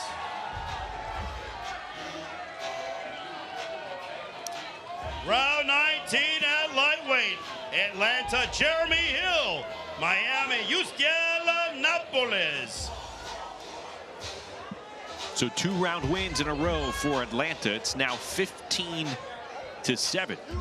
Miami in front. That they try and beat an Atlanta squad for a 3rd time this season. It is the second go-around between these two 135-pounders, Yustiel Napoles and Jeremy Hill. Napoles coming away victorious in the middle round. not only, of course, can Atlanta, as you look at Napoli's and the point production he's had, we mentioned the knockout and the 2 knockdowns earlier in the season. He's been just so effective. I mean, plus 18 points out. That's a match score for some teams over the regular season. For the majority of the teams, he's essentially won 1 full match for Miami this year. That's a really good way to look at it, and that's true. I mean, he's been a point producer and has been a solid rock in this lineup and provided excitement. You know, they have lots of good skilled boxers, but he's one of those guys that creates a lot of excitement and points because he's doing it with power. Obviously, for Atlanta, you not only can you afford not to lose a match from now on, you have to create extra points, and that's going to be maybe a challenge for them, though they've got Devin Young coming up in the heavyweight division. And Hill is the kind of fighter that could produce power. I mentioned he's had good power moments in boxing outside of TBL, but he's not putting himself in position where he can land big power shots. He's really boxing this whole round. He's got to show the potential for power by throwing his hands. That would be a plus, yes. Well, he's punching with Napoles right there. Yeah, it's good straight right hand. Hill has a good left hook, but also good straight right. Napoli's right, of course, is lethal.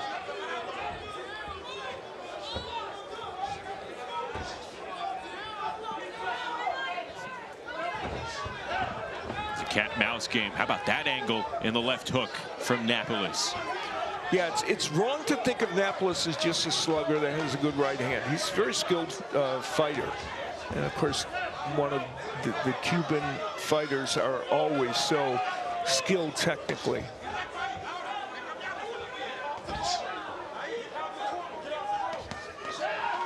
Goes Gil Napoles looking to move to 15-1 in 2026.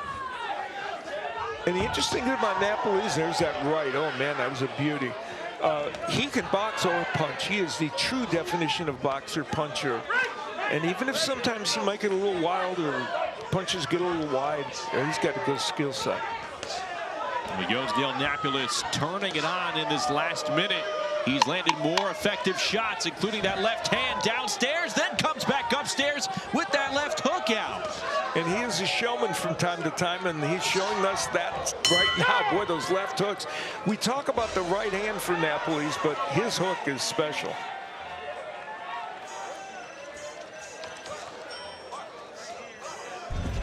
It's respectful trash talk. I think that's the best way to frame it. Very good. Yeah, I like that phrase. Napoles known for the good right hand, but there's the hook that connected in there. There's a body shot that was downstairs a little bit, but Napoles just, you know, he showed a variety of offense. TBL fans, winner of round 19 by way of unanimous decision from the Miami Assassins, Yosdale Napoles.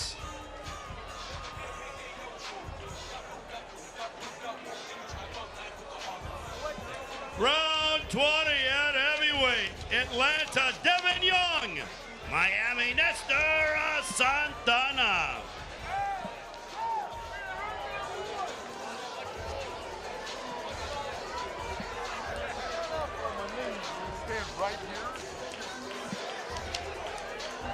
All right, well, here is where the water and the oil converge, because Nestor Santana defeated Jamal Woods in round 16. The other heavyweight here, Devin Young, taking down Luis Ortiz in round 8, and here they go at it together in round number 20.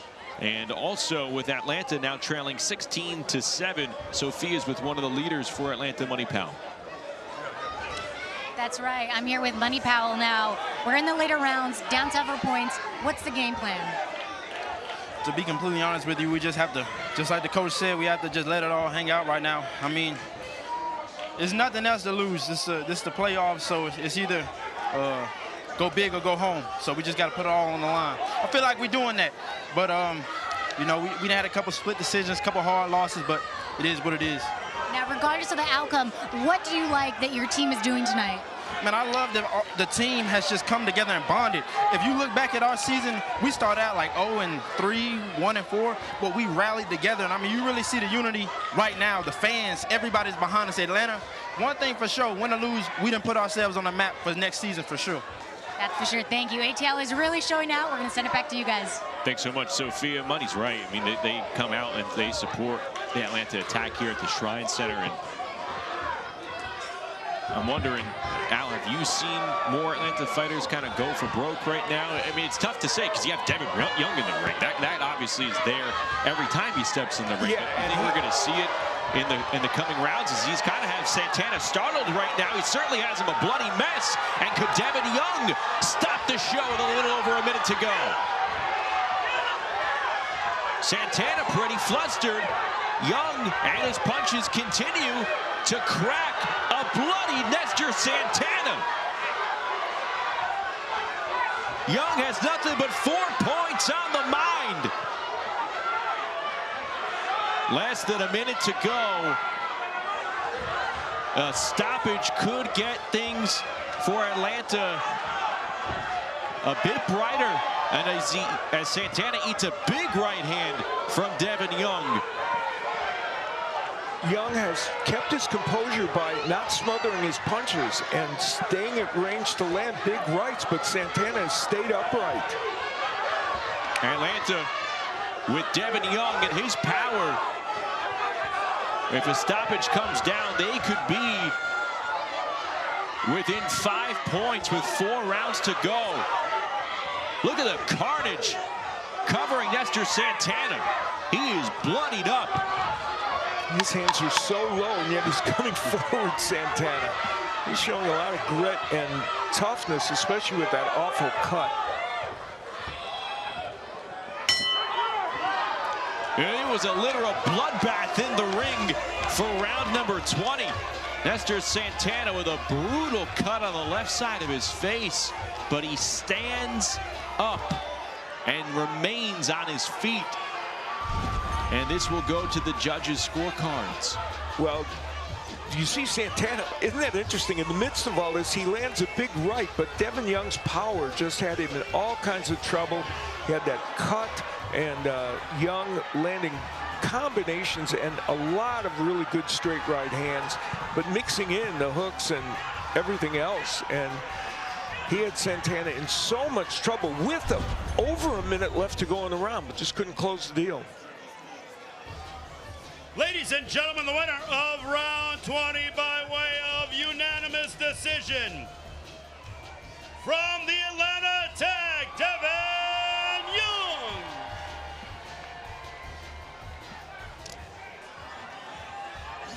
Ladies and gentlemen, we'd like to thank our fight sponsors. So Devin Young picks up the victory. Atlanta's won 3 of the first 4 money rounds. If you're watching these, do they have enough time? Final 4 rounds to go. Miami 16, Atlanta 8.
The Miami Assassins up 16-8, though Atlanta trying to make a final push, winning 3 of the first 4 money rounds. Let's get back inside the ring and round number 21. Round 21 at super welterweight. Atlanta, Amin Mitchell. Miami, Yoelis Molina.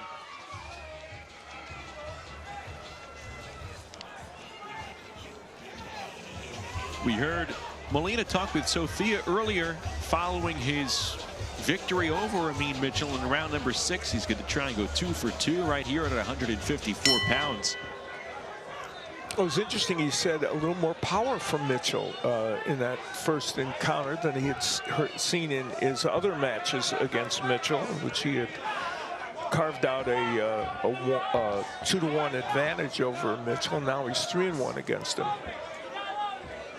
And the power did not materialize in the result for Amin Mitchell in that 6th round. We'll see if he could find a way to put it together and pick up a result. And he stopped a 6-fight win streak by Mitchell with that win, so that was significant for Molina. It was interesting. There were multiple matchups heading into tonight where you had 2 fighters on win streaks. You maybe had 2 fighters experiencing long droughts without a victory. They came together here, and Miami so far has gotten the better of Atlanta. Well, the 11-fight win streak guy beat the 6-fight win streak guy in that first match, and Molina, you know, he's a very effective boxer, and he showed that in the first match, and he's demonstrating that here as well, controlling things with that superb right jab. Mitchell fighting as a righty here. He fought a lot as a lefty in their first round.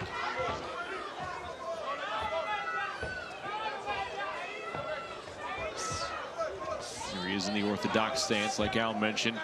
And right now, some porous defense for Amin Mitchell as Molina's long arms are able to get through.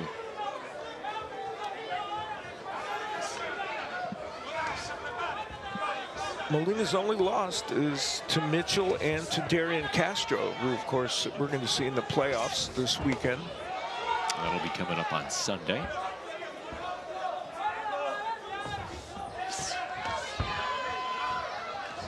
This is the 2nd quarterfinal matchup in the TBL postseason so far. Philadelphia dispatching NYC last Sunday. They await their semifinal opponent, San Antonio.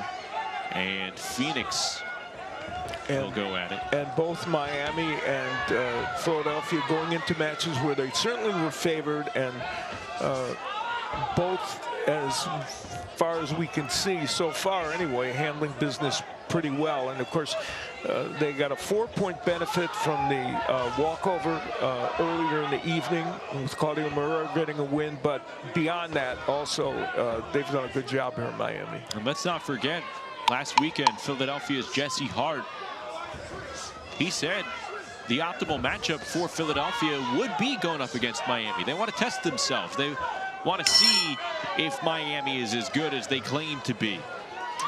And a couple of teams this weekend will still argue against that, right?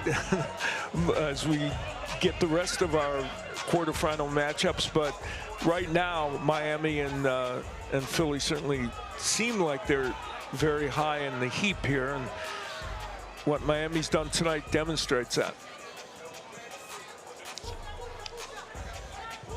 TBL fans, the winner of round 21 by way of unanimous decision from Miami, Yoelis Molina.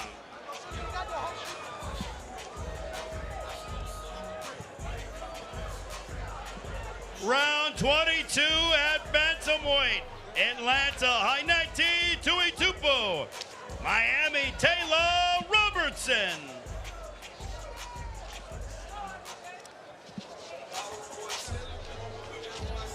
Final 3 rounds to go. It is a lopsided score at the moment, and mathematically even the walls are closing in for Atlanta here. So it's round 2 between Taylor Robertson and Hannity Tuitupu, who beat Robertson in the very first round tonight.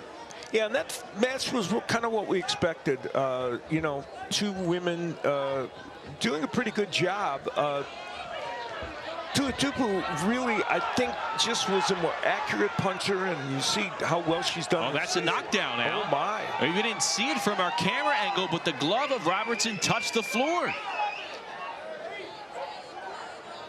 So this blitz attack strategy from Tuitupu pays off. Yeah, I she didn't records the it was hard knockdown. to even see that. Yeah. The camera at the moment was waist high, but Robertson's gloves, they hit the canvas. So for what it's worth right now, this could be a 2-point round for Tuatupu.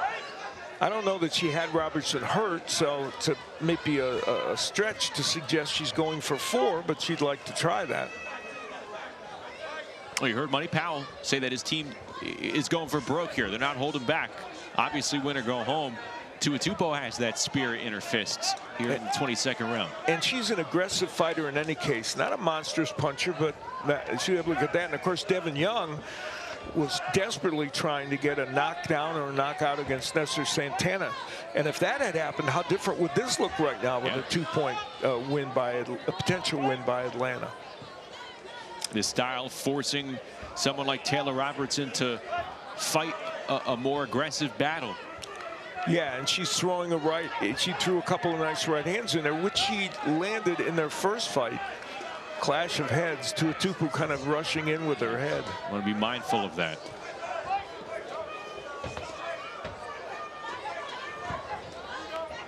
Good work from Tuatupu coming at a close range. She's just a little more accurate with her punching than Robertson has been.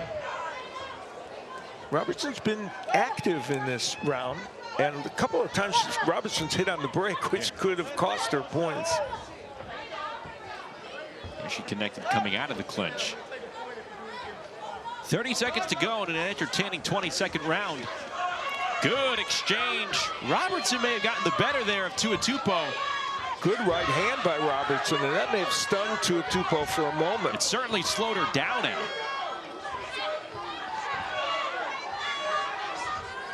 And now it's Robertson looking for a possible knockdown, and a lot of holding by Tuatupu, and Robertson's very frustrated. She's contesting to the ref. Hey, you see this? What are we going to do about it?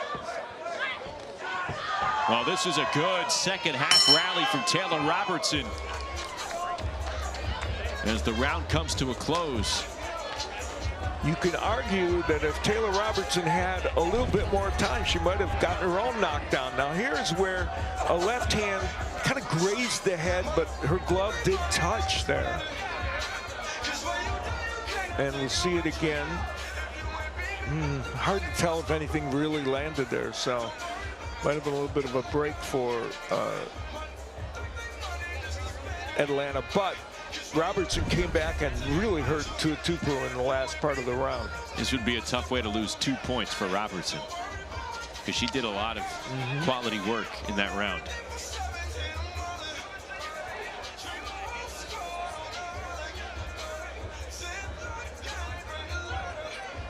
It's taking a bit longer to get to the scorecards. TBL fans, the winner of round 22 by way of a split decision. 2 points going to the Atlanta Attacks. Hainati Tuatupu.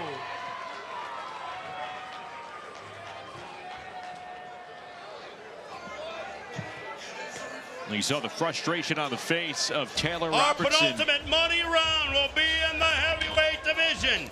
Atlanta, Jamal Woods. Miami, Luis Ortiz. So the frustration for Taylor Robertson, not just for her own self, but we're not done here. We're not out of the woods. It's now a 7-point lead for Miami, but look who is in the ring here for the Assassins. King Kong Ortiz. And you know he's going to be going for broke, not hold anything back. And look at that, a knockdown right out of the gate, 10 seconds into the 23rd round.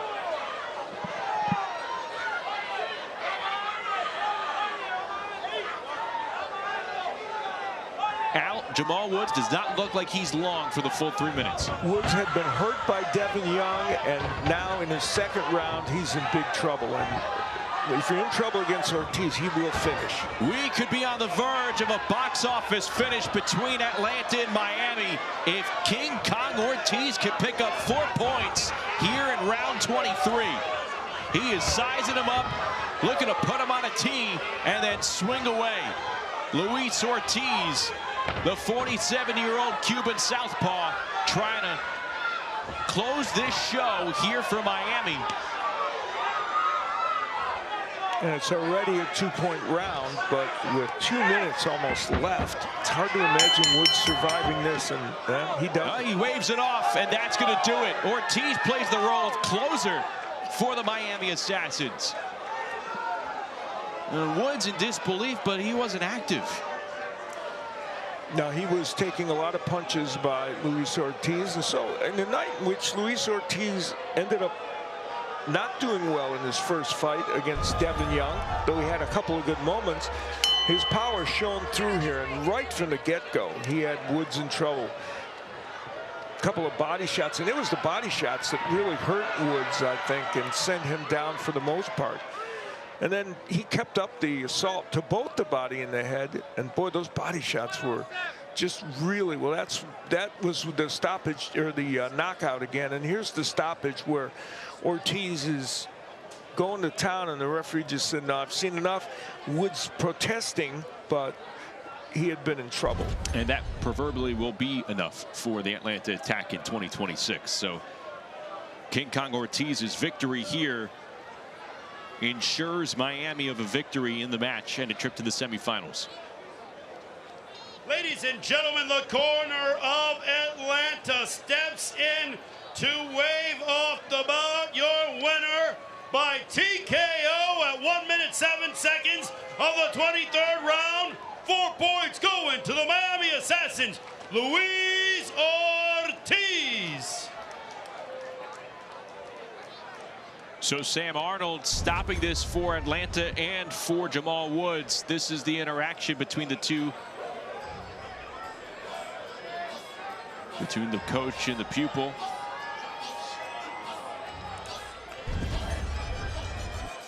Round 24 at cruiserweight. Atlanta, Money Pal. Miami, Yuneski Gonzalez.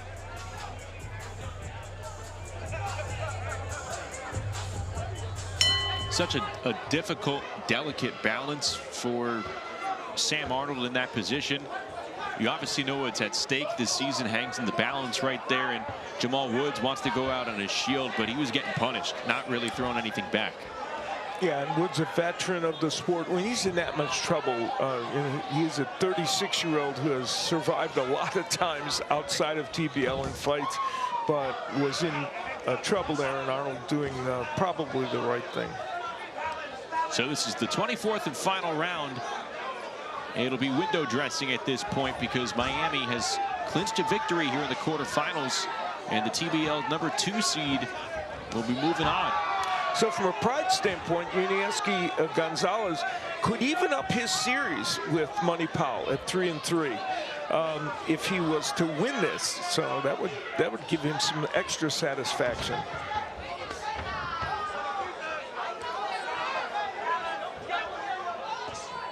Gonzalez was very effective in their first match by coming forward behind the jab, but we're not seeing it as much from him in this round. He took care of Money Powell back in the 15th. Miami has led since round number 3.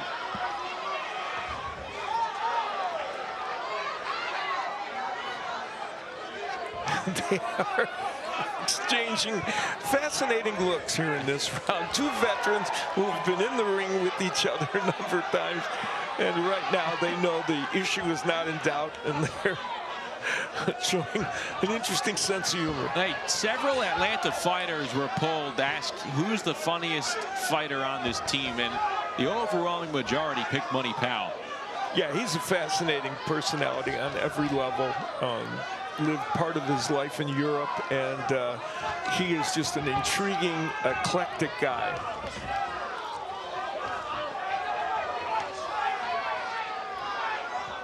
Well, let me get your thought on this, Al. You have two guys smiling at one another and at their corners in the ring. Can they go from smiling to throwing their hardest punch possible? Well, I think they can go from that to some kind of offense, but at this juncture, neither man has really, in their encounters, hurt the other badly over these 5+ fights. So, you know, I'm not sure. And it's not that they don't have power. I mean, Money Powell has a KO win over Steve Cunningham, a knockdown of Shamar Baxter, and we know Gonzalez has power. But right now it's more of a theater piece.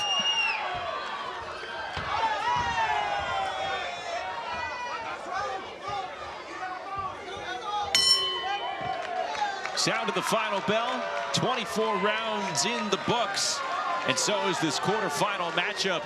Miami taking care of Atlanta on the road, no less. And the Assassins are moving on to the semifinals. We'll get the final ruling from the judges in this one in the 24th round. But the Miami Assassins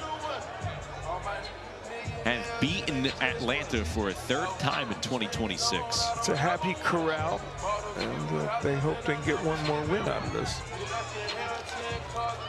TBL fans, the winner of round 24 by way of unanimous decision from Atlanta, Money Powell. So Powell gets raised in the air by Gonzalez. But Miami with the final say in this one as the TBL's #2 seed cruises to a 21-11 quarterfinals victory over Atlanta. It's on to the semifinals for the Assassins. We'll be back to wrap it up after this.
In the quarterfinals, it's now time for our star of the fight, brought to you by Balance of Nature. And we go back to round 3, where Samantha Ginnethan, who is eligible for the most improved fighter in 2026, she showed up in a huge way early on. She capped off her best TBL season, an amazing comeback, as you point out, from a tough season before that. And boy, she demonstrates she's going to be a force moving ahead in these playoffs. Miami victorious. Let's go back inside the ring with Ray Flores. Ladies and gentlemen, from the Arab Shrine Center here in Atlanta, Georgia, your final score, the Miami Assassins 21, the Atlanta Attack 11. Miami advances to the TBL semifinals. Here are your 3 stars of the fight. Number 3 star, Atlanta heavyweight, Devin Young. Number 2 star, Miami lightweight, Yustiela Napoles. Balance of Nature, number 1 star, Miami Assassins featherweight, Samantha Ginathan. Round of the night, round number 5, Javon Davis against Darius Jackson.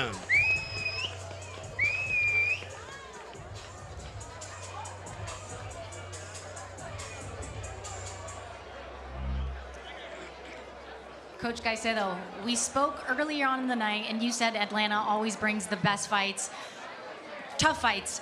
What did you think about tonight? Well, exactly what I said. Atlanta doesn't play. Sammy's got them well trained, well prepared, you know, dialed in, and so far of the 9 fights we've had, Atlanta's been the toughest. You know, all three rounds. So, you know, hats off to them, to Sam, and all their fighters, and we just, you know, we pulled it off. You know, we're gelling at the right time. A great win. Playoffs are still going on.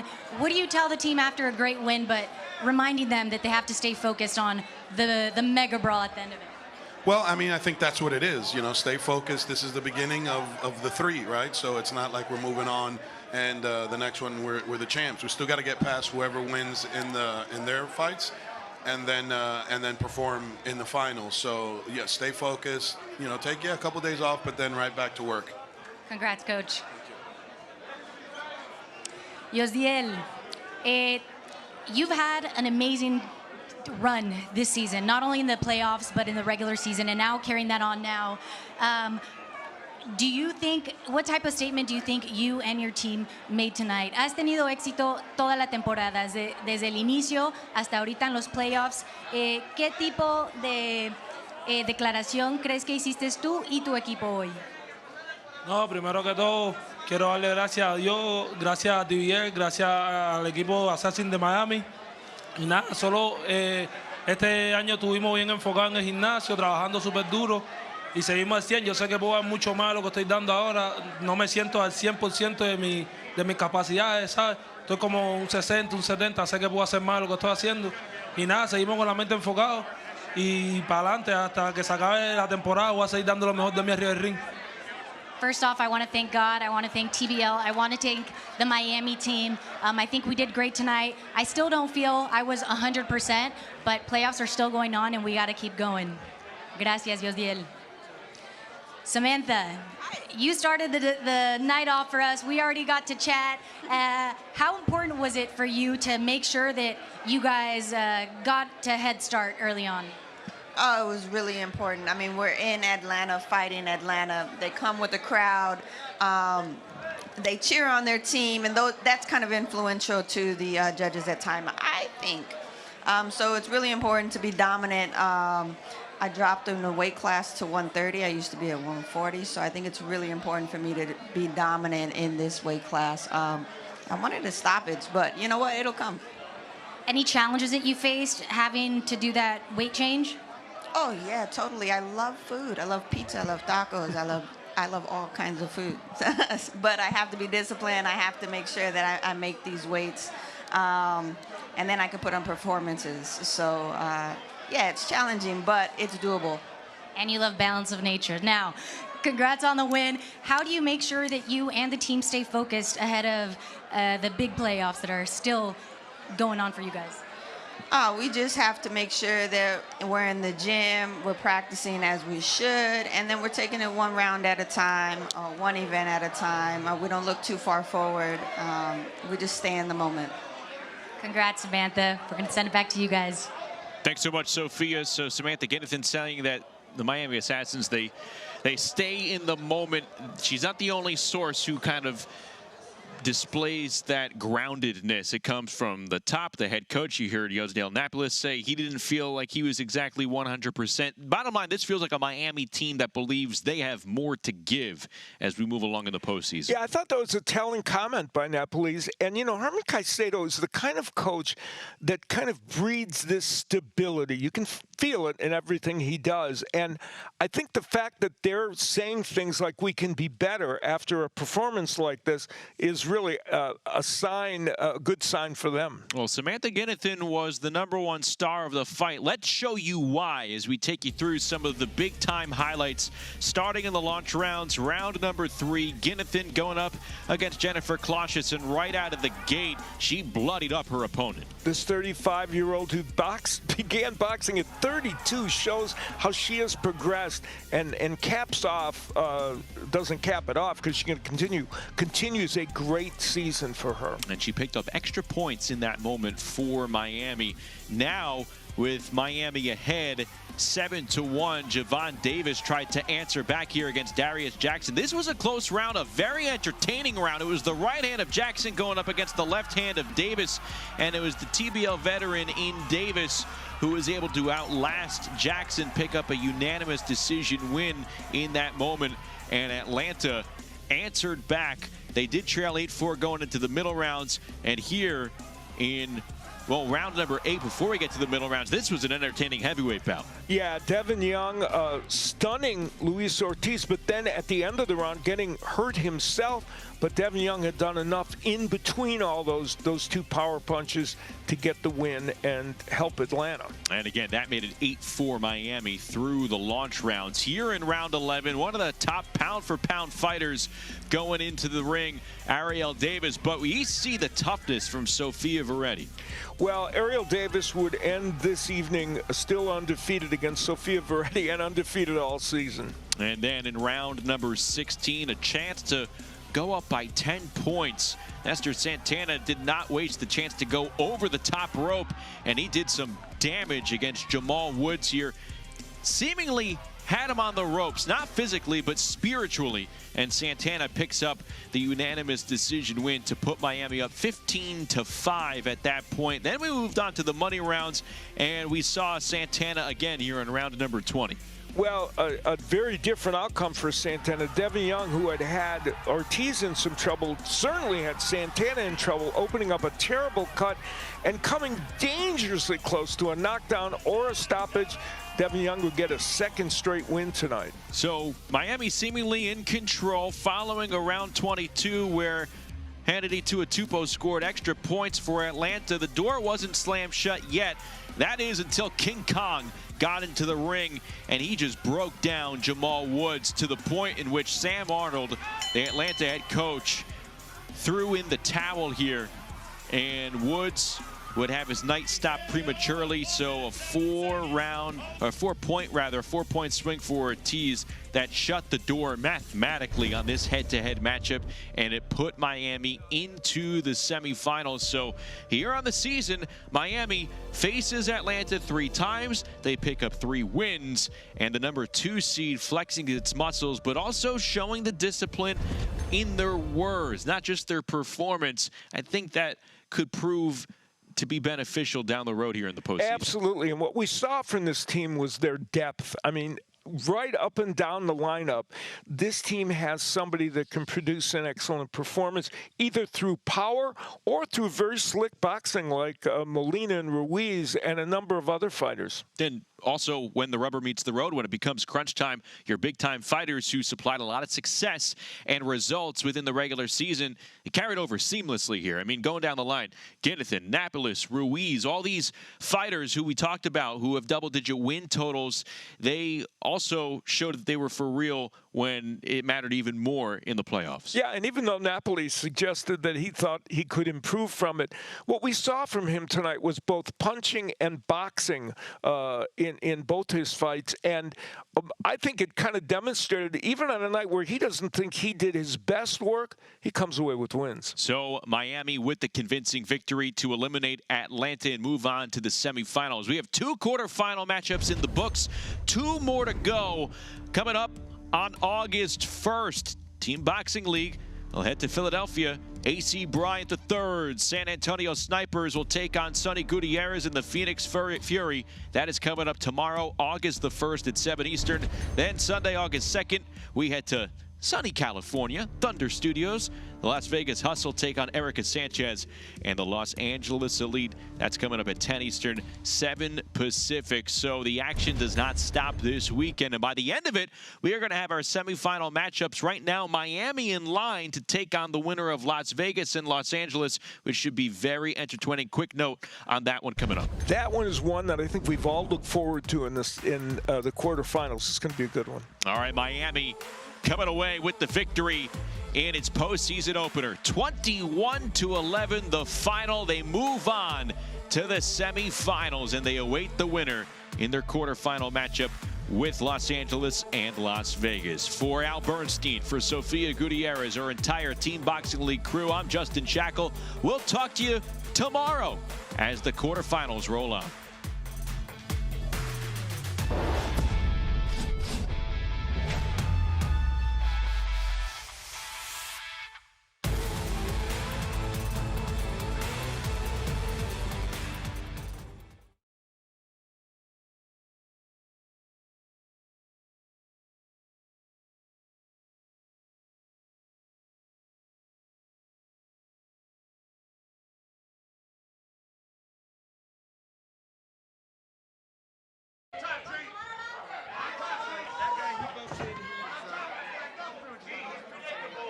Round. How satisfying is it to score big in these early rounds for you?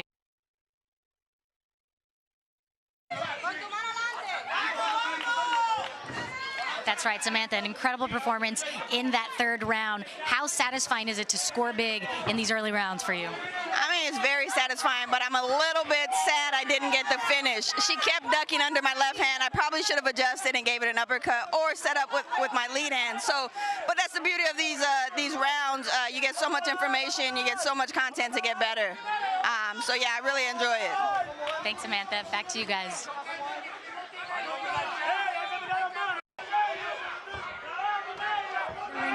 Is there anything that he did tonight that surprised you?